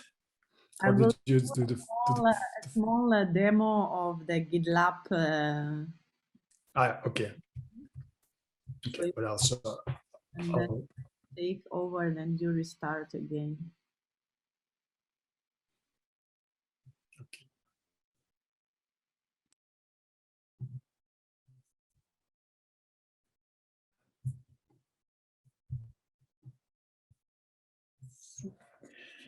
Okay, so I guess everybody's there, or at least we can maybe start for the last part, because I would not want to keep you longer than we don't want to keep you longer than necessary. So at previous part we discussed on how to set up your how to develop your application in a secure way. In this part we will go over how to embed some of the checks and tools that we just showed, like in the SonarQube and so on, how to embed them in the, let's say, daily life of development. And that's what this whole idea of DevOps and DevSecOps is all about. And most of all, this is about continuous integration, continuous delivery. The idea of having your code built and potentially tested with each and every single change and with each and every single commit is definitely not new. When Ken Beck wrote his book about embracing change, where he introduced the idea of extreme programming, he already illustrated that building your code the whole time with each and every change, integrating the whole time, that is actually not such a bad idea. That is a good idea to do that. In the meantime, plenty of tools and plenty of supporting applications were developed to make it relatively easy to have your code built and checked and potentially even deployed with every commit that your developers do.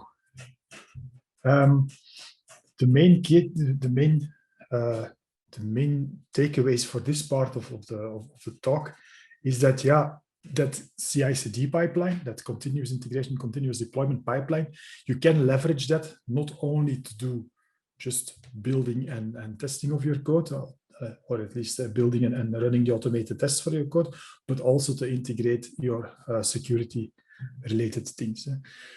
Like I said, it is not new. I think most modern SaaS companies these days, their CI/CD pipeline, so their continuous integration, continuous deployment pipeline is the backbone of where they do their development. Typically they check in Git, and from then on, code is automatically picked up by the thing. There are many tools that you can embed in that pipeline. We mentioned earlier things like SonarQube. Basically, what SonarQube does is it checks your code. Why not check your code every time you build? Why not run these checks every time new code is committed?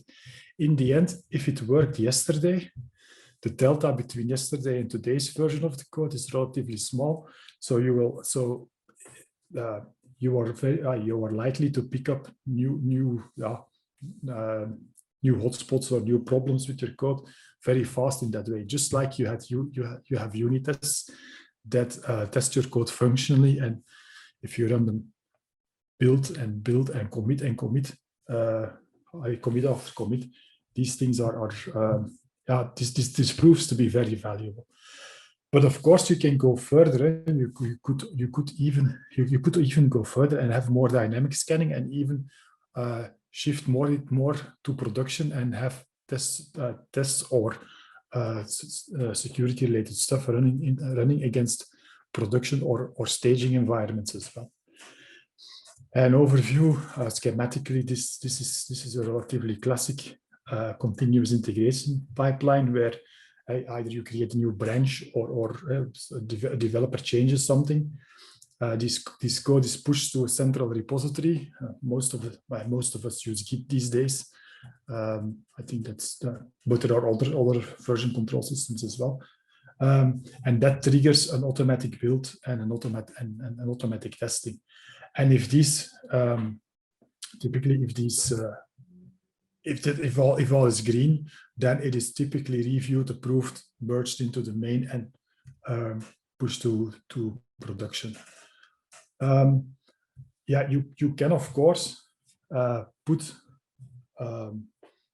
If something goes wrong, you typically stop the pipeline. There's now on Twitter all sorts of jokes where people put memes of that ship that is now blocking the Suez Canal, and the whole idea of the pipeline is blocked. That is a bit what happens when a developer breaks the code. That's typically in continuous integration. If somewhere halfway through the pipeline something is red, it just stops it prevents the code from being pushed into production, right? So that is a typical example of such a pipeline.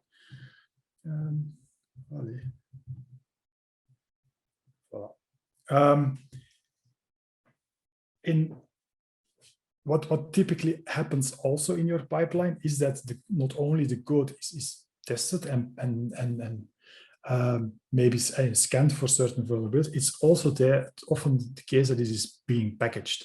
If you're doing Java, it's typically packaged in a .war file or in jar files, or it is if you're doing Node.js, you either, if it's internal code, you make packages out of that and either publish them to internal repositories or external, and then you typically deploy these packages into production. So you have today these things become more and more complex, more and more staged, right?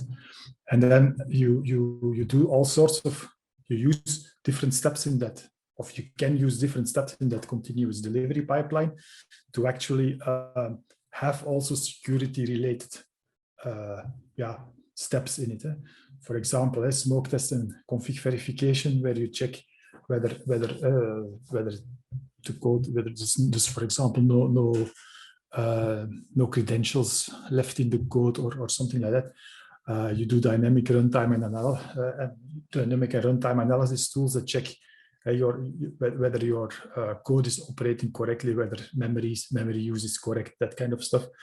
Vulnerability scans potentially, where you deploy your code to let's say a staging environment or a pre-production environment, and where you can actually run potential automated pen tests against that code. These are all different steps that you can start integrating into your continuous delivery pipeline, and that are often, that is, although the tools are more or less there, it is not necessarily adopted a lot at this time. While by having it all automated and being run on a day-to-day basis, you potentially gain a lot of visibility into what is happening from a security standpoint. I think Tanya, you wanted to go over these slides, no? Because we looked at one of the providers of continuous integration and continuous delivery services. It's GitLab, and they are one of the first to actually offer, almost a point-and-click version of that whole pipeline. And Tanya will quickly go over that. Yeah. So shall I start sharing? Yep. Right.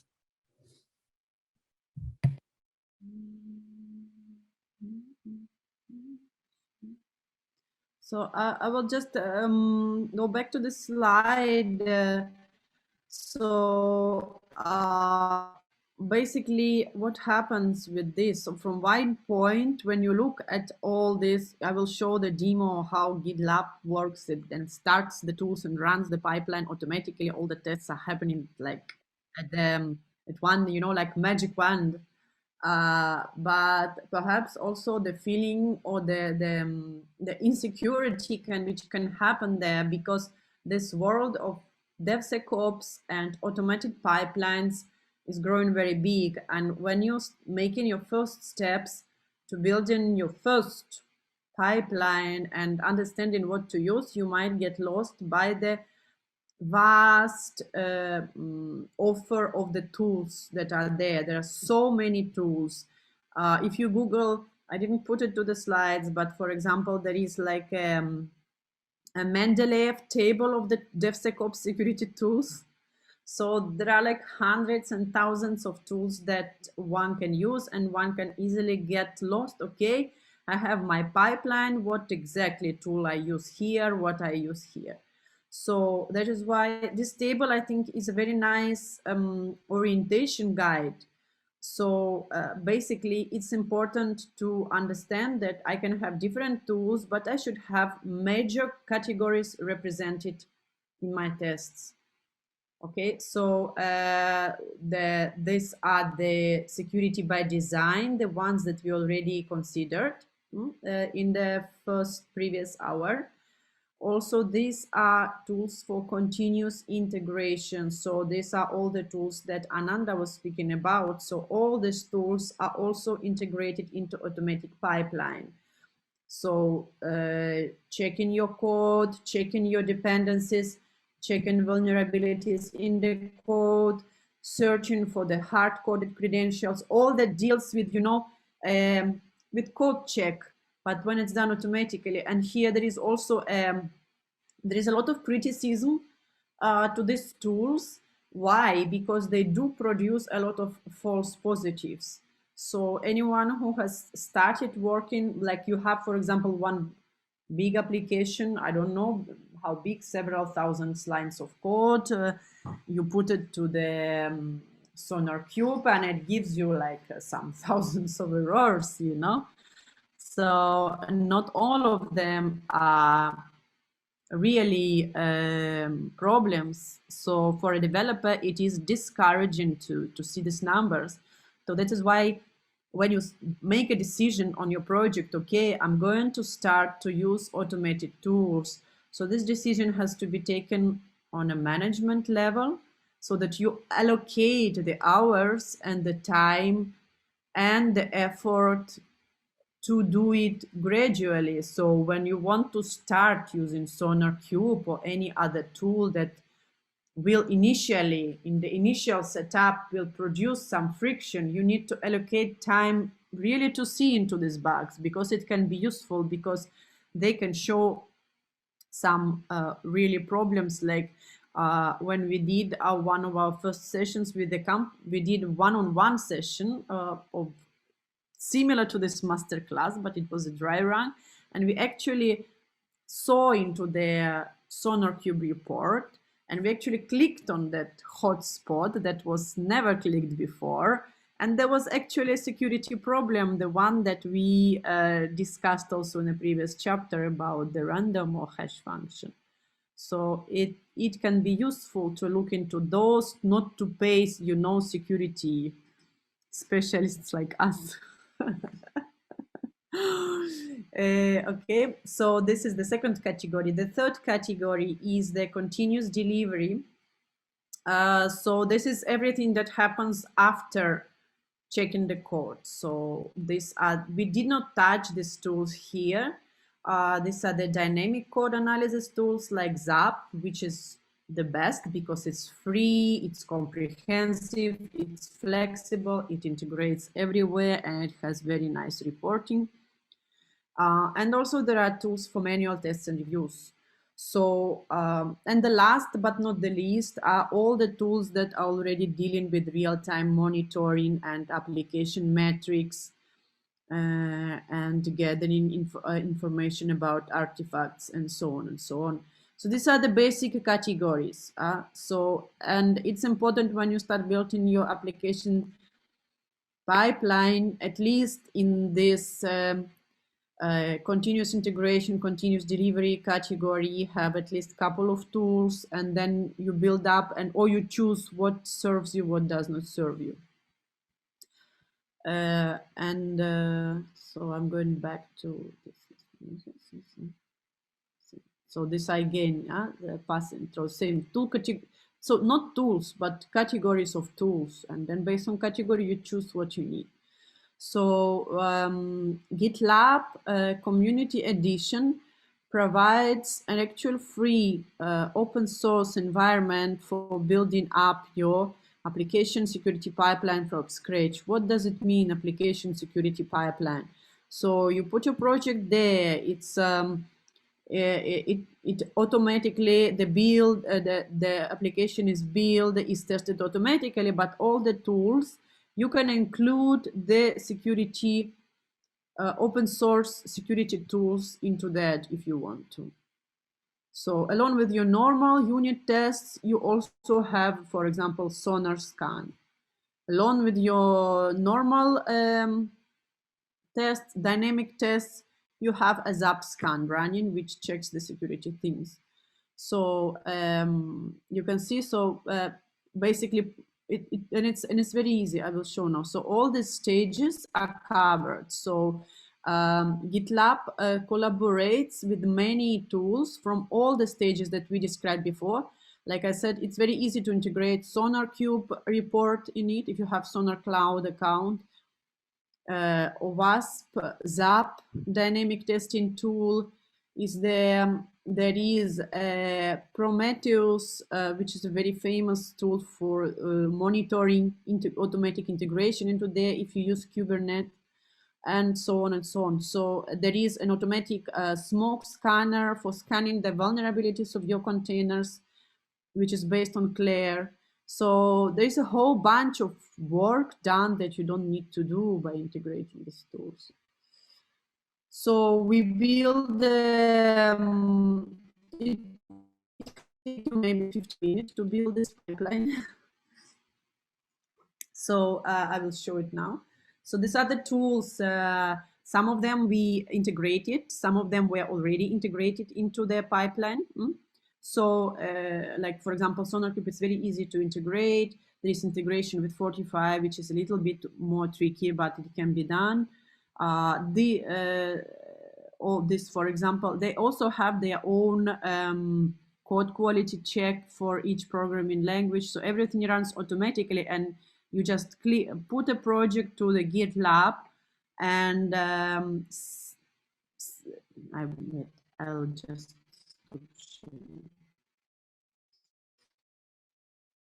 I'll start sharing my screen.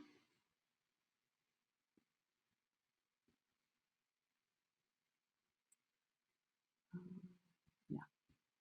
So this is, for example, the project Juice Shop that we also took from OWASP. It's a testing, it's a vulnerable web application. Normally we do a lot of discussion of this application in this masterclass. We discuss the vulnerabilities, the scanning, and so on. Today we didn't use so much Juice Shop, but you can also look into it. It's a very nice training environment for finding the bugs. So we use this code to build this project. So we just put it on a GitLab. It's a community edition, and yeah, we integrated the tools, and this is the pipeline. So every time we are committing some changes, all these tests run. Some of them are running successfully, some not. This is something I did now before masterclass. You see, he says passed. And now I Tanya, started. I think I don't see your screen, Tanya. Okay, I did something wrong again. Sorry, yeah, I forgot always to press the button share. Oops, this is not this. Yeah, you see, it's running now, the pipeline. You can see this. These are all the jobs that are running. So there are different stages. So there is a file where you can configure each stage, test, dust, which is a dynamic testing. On each stage, there are different jobs that you will run. There is reporting, security dashboard. So load now. So basically, you can see the number of different bugs. Of course, there are lots of bugs because this is a most vulnerable application in the world, as they claim it. There is vulnerability report. So there are tools for vulnerability reporting also, but they try, perhaps GitLab was one of the first environments that adopted this AppSec, the whole AppSec paradigm.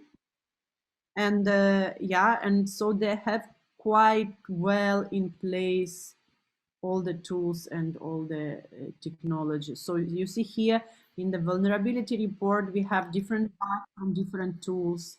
So some of them, this is, for example, a typical secret detection. You see, this is GitLeaks tool, which discovers whether you your developer somewhere put a hard-coded key to the code. Huh? What? I didn't hear. Okay, perhaps someone was talking on the phone. It wasn't so interesting about the the hard-coded code. Okay, you see, these are critical. So these are very serious vulnerabilities. So this is ESLint, if I'm not mistaken. This is the, you see, this is a code quality tool for the JavaScript. So he discovered some sort of vulnerability with injection and so on and so on and so on. And yeah, and it's all done in 1 minute. So it's all automatic. We just put the code on the GitLab, and the pipeline can be already built and can be already configured. Show here. I need to go to. I will show the file that.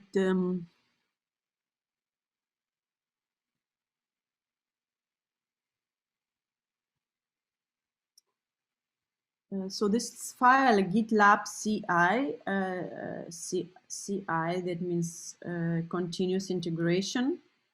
So this is a YML file. So it's also automatically created when you tick auto DevSecOps in the options. So then everything is, well, the file is created, and what I need to do is just uncomment certain things. Like, for example, to include the dynamic testing, the ZAP tool, which I said, I just needed to uncomment a certain line. So there are templates for different jobs. You see, build, test, code quality, deploy. We don't deploy because we used the standard website of this application to do a dynamic testing, but you can as well deploy and test containers and so on and so on. So this is, for example, a line for you know, starting your ZAP scanner. And Zap scanner, he does not take like some versions. Of course, what he does, he goes to the Zap scan repository, he takes the latest version, and from that latest version, he runs tests on your application. So it's all up to date and it's all done automatically. You don't need to break your head thinking, is my version of scanner the latest one? This is what GitLab is doing, automating everything for you. So here, for example, this is for example a little bit more tricky. This is this one. This is the code for including the SonarQube check. So I needed to set up some option on the Sonar Cloud side, and also I need to put some parameters here, but it's all done very easily. And yeah, so this is kind of a track or a preferable security paradigm development pattern or path that we try to show here, and we think this is something that will take up more strongly in the nearest years, because there is GitLab, there is GitHub that is taking it up, and GitHub, for example, is claiming that DSOM level 1, the DSOM model that we discussed before, this pragmatic DevSecOps maturity model, can be implemented only with GitHub tools, so they follow this model. So all these pragmatic tools are the environments like GitLab or GitHub are trying to put them in place and make life easier, and make all these iterations of security testing and checking and correcting bugs easier. So yeah, so I think I finished. I don't know if I will check my slides if I needed to show anything else.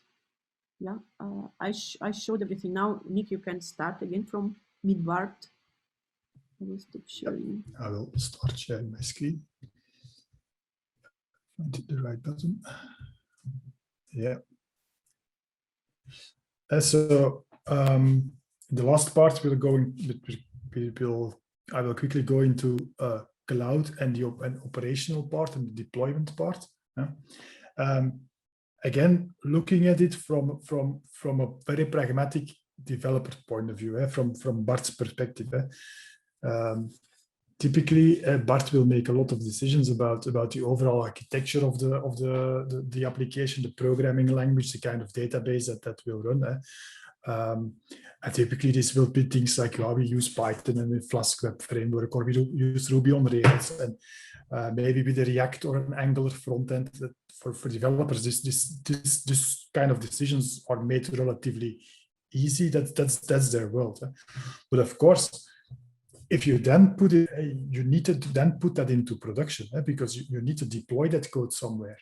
And this is where you start to deal with servers and operating systems, things like how much CPU and storage do we need, the more operational part of things. As a small anecdote, when I worked at EMC 10 years ago, we were actually developing and testing most of our code, not even on the operating system that it was running on in production. So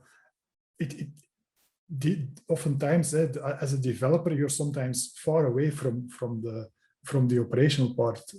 I think about SSL certificates, DNS, all these things need to be in place before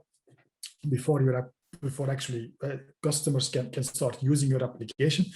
And we see in many cases, it is somebody from development who also does that on the side as one of his tasks or her tasks.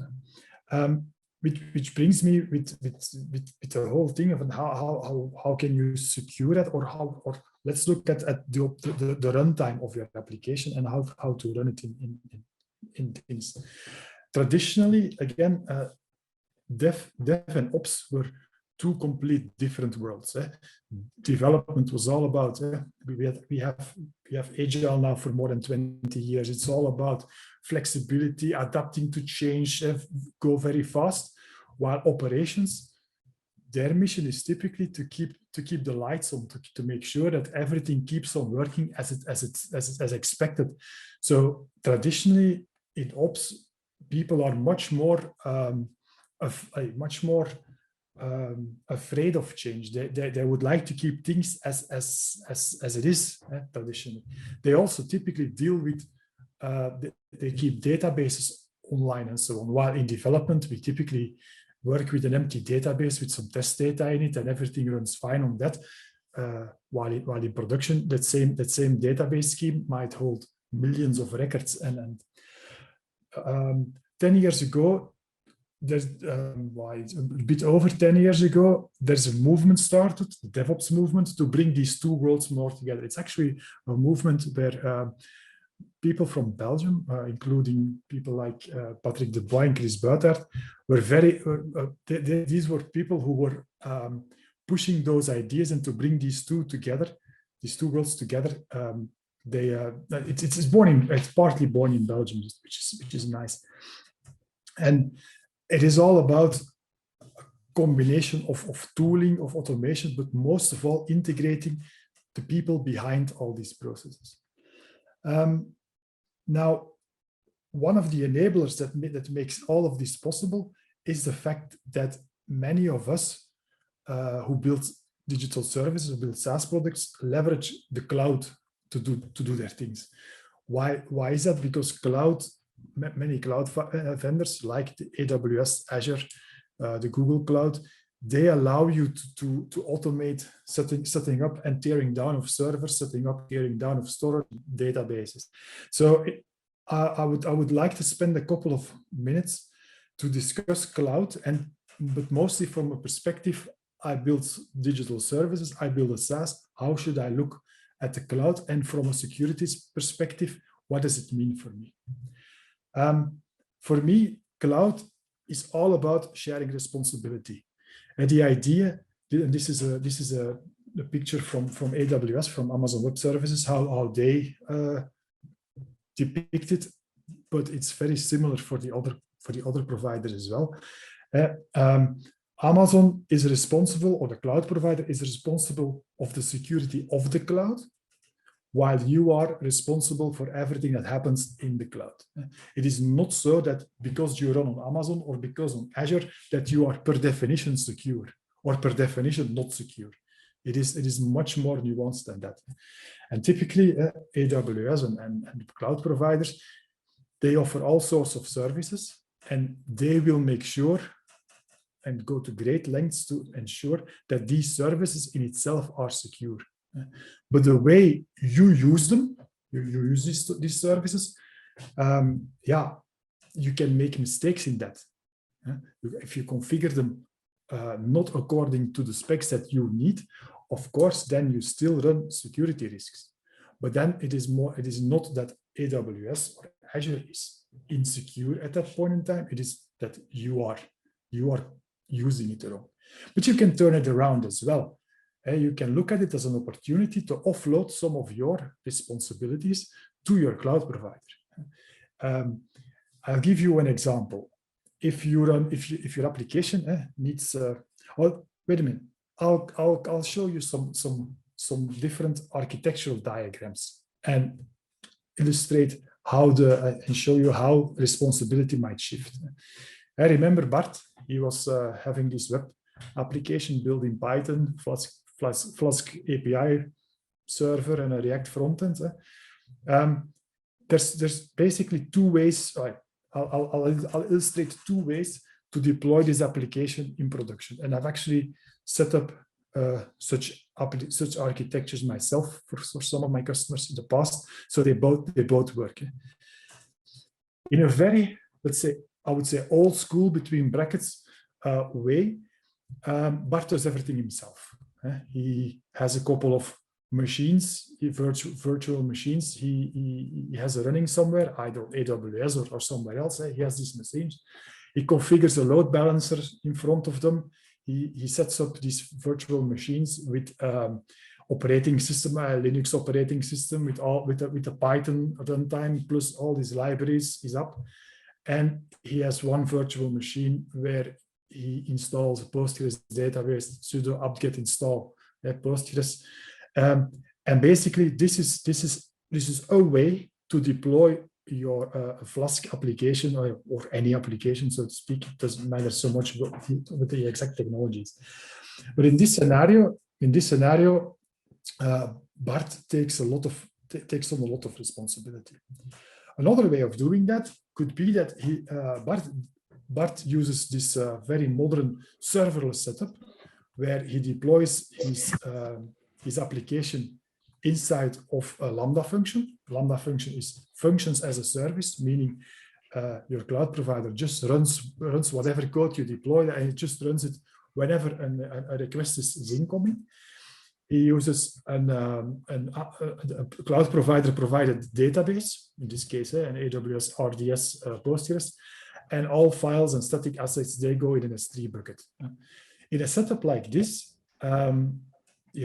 there's a lot less that Bart needs to worry about. All the auto scaling and everything, that's taken care of by AWS.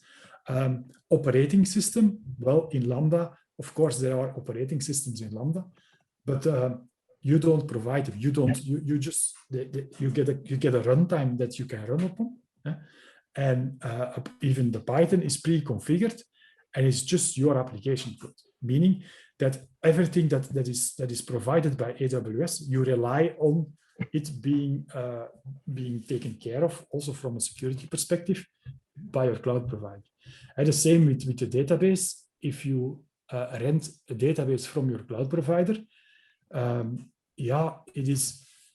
they offer that service. They have just a check button to do, say, a daily database dump, a daily backup dump, for example, or they just have, you can with a few clicking a few check marks, you can have a replica of your database. The fact that they offer that means that they take care of that. It is, of course, your responsibility to check all these boxes, and to make sure that you configure them correctly. Same with, for example, encrypting data at rest. One of, I think that is in level 3 of the OWASP standard. It stipulates that you should encrypt, especially sensitive data. You should encrypt that data when you store at rest, when you store it. If in a setup like this, where you do everything yourself, you have to configure your Postgres to do encryption at rest, which is not so simple because you're dealing with keys. While in this setup, it is just a checkbox, and it is AWS does it for you. So it is a shared responsibility principle, and I think you have a very good reason, a very good incentive to look at that shared responsibility model in both ways, and to see how can I put responsibility, or part of my responsibility, how can I offload it to my cloud provider. Cloud security in itself is again like a big field. There's a lot to be said about. There's just a couple of things that I want to give. To give now already. First of all, most cloud providers, you look at them and you use the principle of least privileges.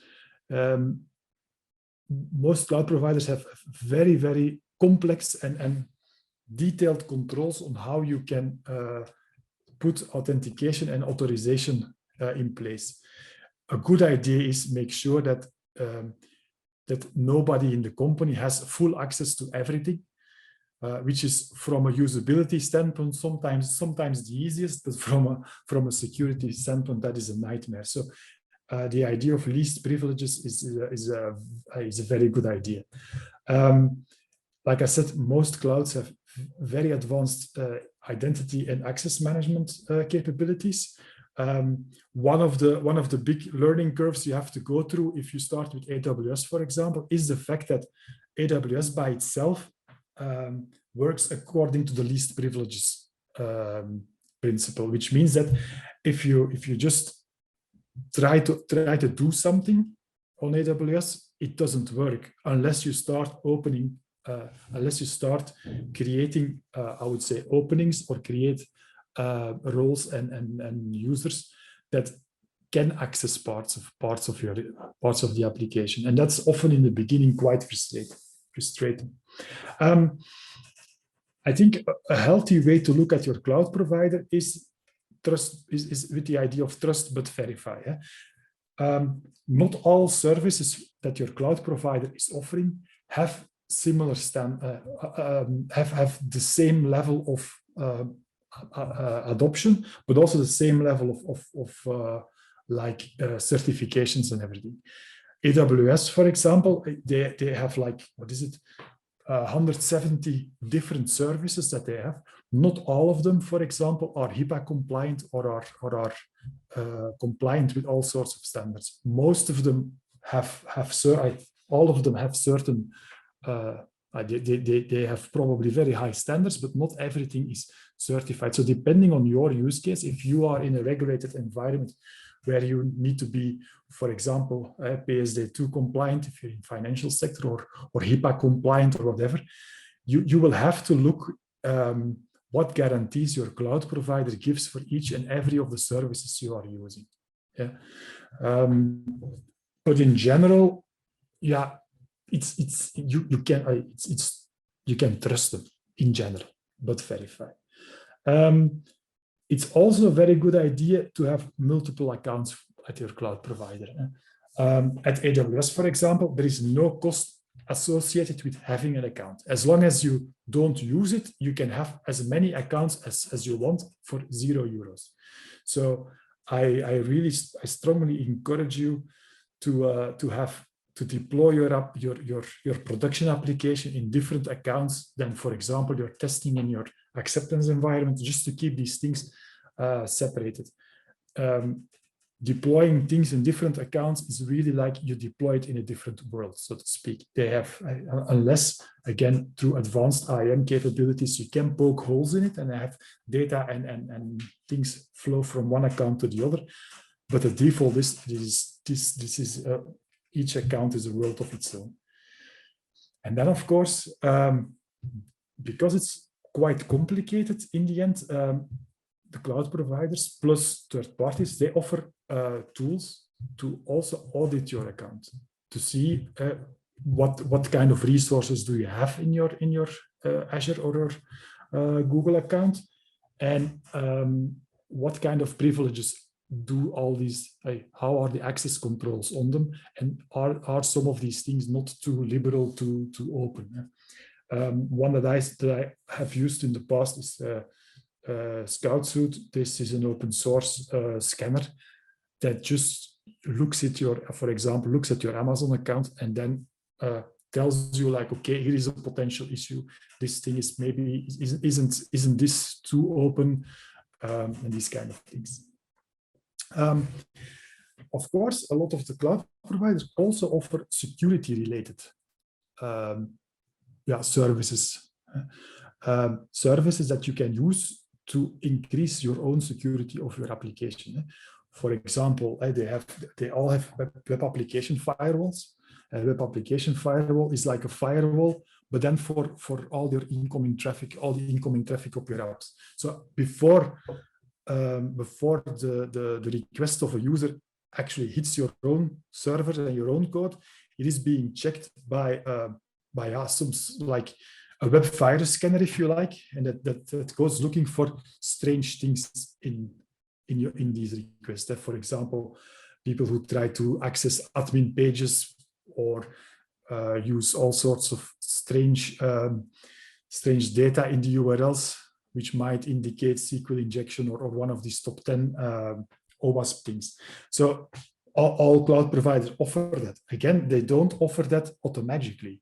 You have to enable that, and of course, all these things, they do cost a bit of money to use it as well. Other things that they have is often centralized logging, which is again one of these things that can help you, especially when things when you're not sure what is happening with your application. Yeah, logs and audit trails and that kind of things can really help you to get a view of what is happening to my application, what is happening to my environment, and that can be used to prove that yes, I was not breached, or something really went wrong. All cloud providers are heavily investing in these kind of tools as well. There's also a big third-party ecosystem around it that builds others around it. My main point is know that exists. They are typically not enabled by default, so you will have to, depending on how far you want to go, you will have to enable these tools and incur some of the costs related. But just for the record, I have this is an overview of that Scout suite. That's not so important. Yeah, it's 10 to 4. We're almost there. We might even end in time. Oh, cool. So to wrap up, and sorry, are you doing this, Tanya? You want? Oh no, you do. I'm just telling we can yeah. You said you were going to finish earlier, but we didn't finish. Yeah, I didn't. We'll see. Yeah. As a conclusion, we talked about application security, which is all about again about making sure your application contains the correct implements security requirements that are typically related with web applications, whether they are implemented correctly. We pointed to the application security verification standards from OWASP, which gives you, together with the security knowledge framework, which gives you a very hands-on and pragmatic list of requirements, list of security requirements. So the next time you have the question, or somebody asks, yeah, what should we do with password length, or how should the flow for a reset password look like? Well, there is requirements. There is standard ways of doing that, together with the cheat sheets and how you can implement this. Then we talked about integrating these things into a DevSecOps pipeline, into continuous integration, continuous deployment pipeline, so to make sure that that release after release, commit after commit, everything keeps on being okay. And then we talked about logging, monitoring, and infrastructure. We didn't talk about threat modeling. We can tell a lot about that as well, but that's for another day. I would just want to wrap up with the fact that if something if you think something was unclear, or I would like to discuss part of this presentation more on my own case, we can offer you a 1-hour free intake thanks to Innoviris and Hub Brussels. We can do that. Definitely for yourself, look at what are your goals. I think about what Patrick said. Patrick, are you going into more? Are you growing as a company? Are you moving from founder-led sales towards more sales-led sales? So that meaning it's not enough anymore that the founder is a sympathetic person, but it's now you have to trust. I have to show trust. So think about that. And then there is a couple of other modalities that we have with which you can help. Which wraps up this. Which wraps it up for me. I would like to thank Innoviris and Brussels, Software Brussels, for the opportunity to have this workshop. And I would say I open the floor for questions and remarks, feedback. It's all for you. I like the last comment in chat by Patrick. I don't see the chat window. Don't be the outdated, smelly, unsafe-looking taxi with the driver claiming everything is okay. I remembered when you were telling this, I was trying to find this photo. It was some time ago on the social media when a lady in 60s has a baby in front on the front seat without any support. Did you ever see this photo? I was trying to Google it, but I couldn't find. So this is actually reality in 60s, you know, a kid in front and some plastic, just in some plastic. Yeah, but that's how it was in those times. Yeah. I was trying to find that to support. It's crazy. It's crazy. Just look at pictures of people boarding airplanes 50 years ago. No airport control. Really nothing. Probably smoking. Probably still smoking. Everyone, yeah, you were sitting in a restaurant with two guys next to you with cigars. So we move forward, and I hope with cybersecurity as well.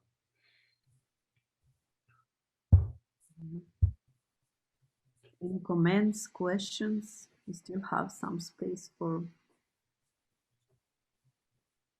clarifying the doubts.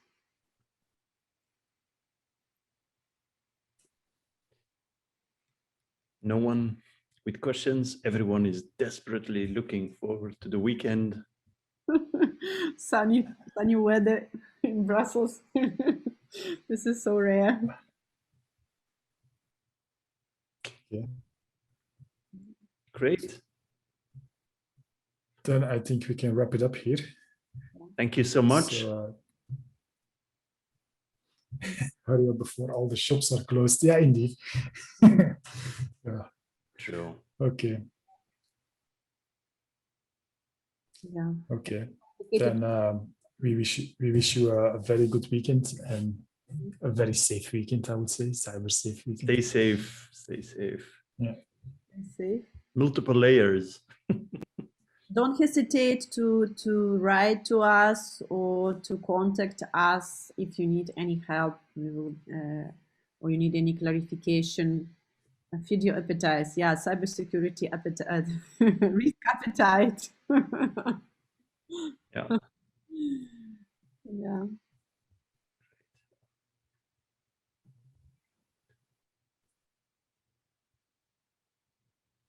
Nice working. Stop the recording.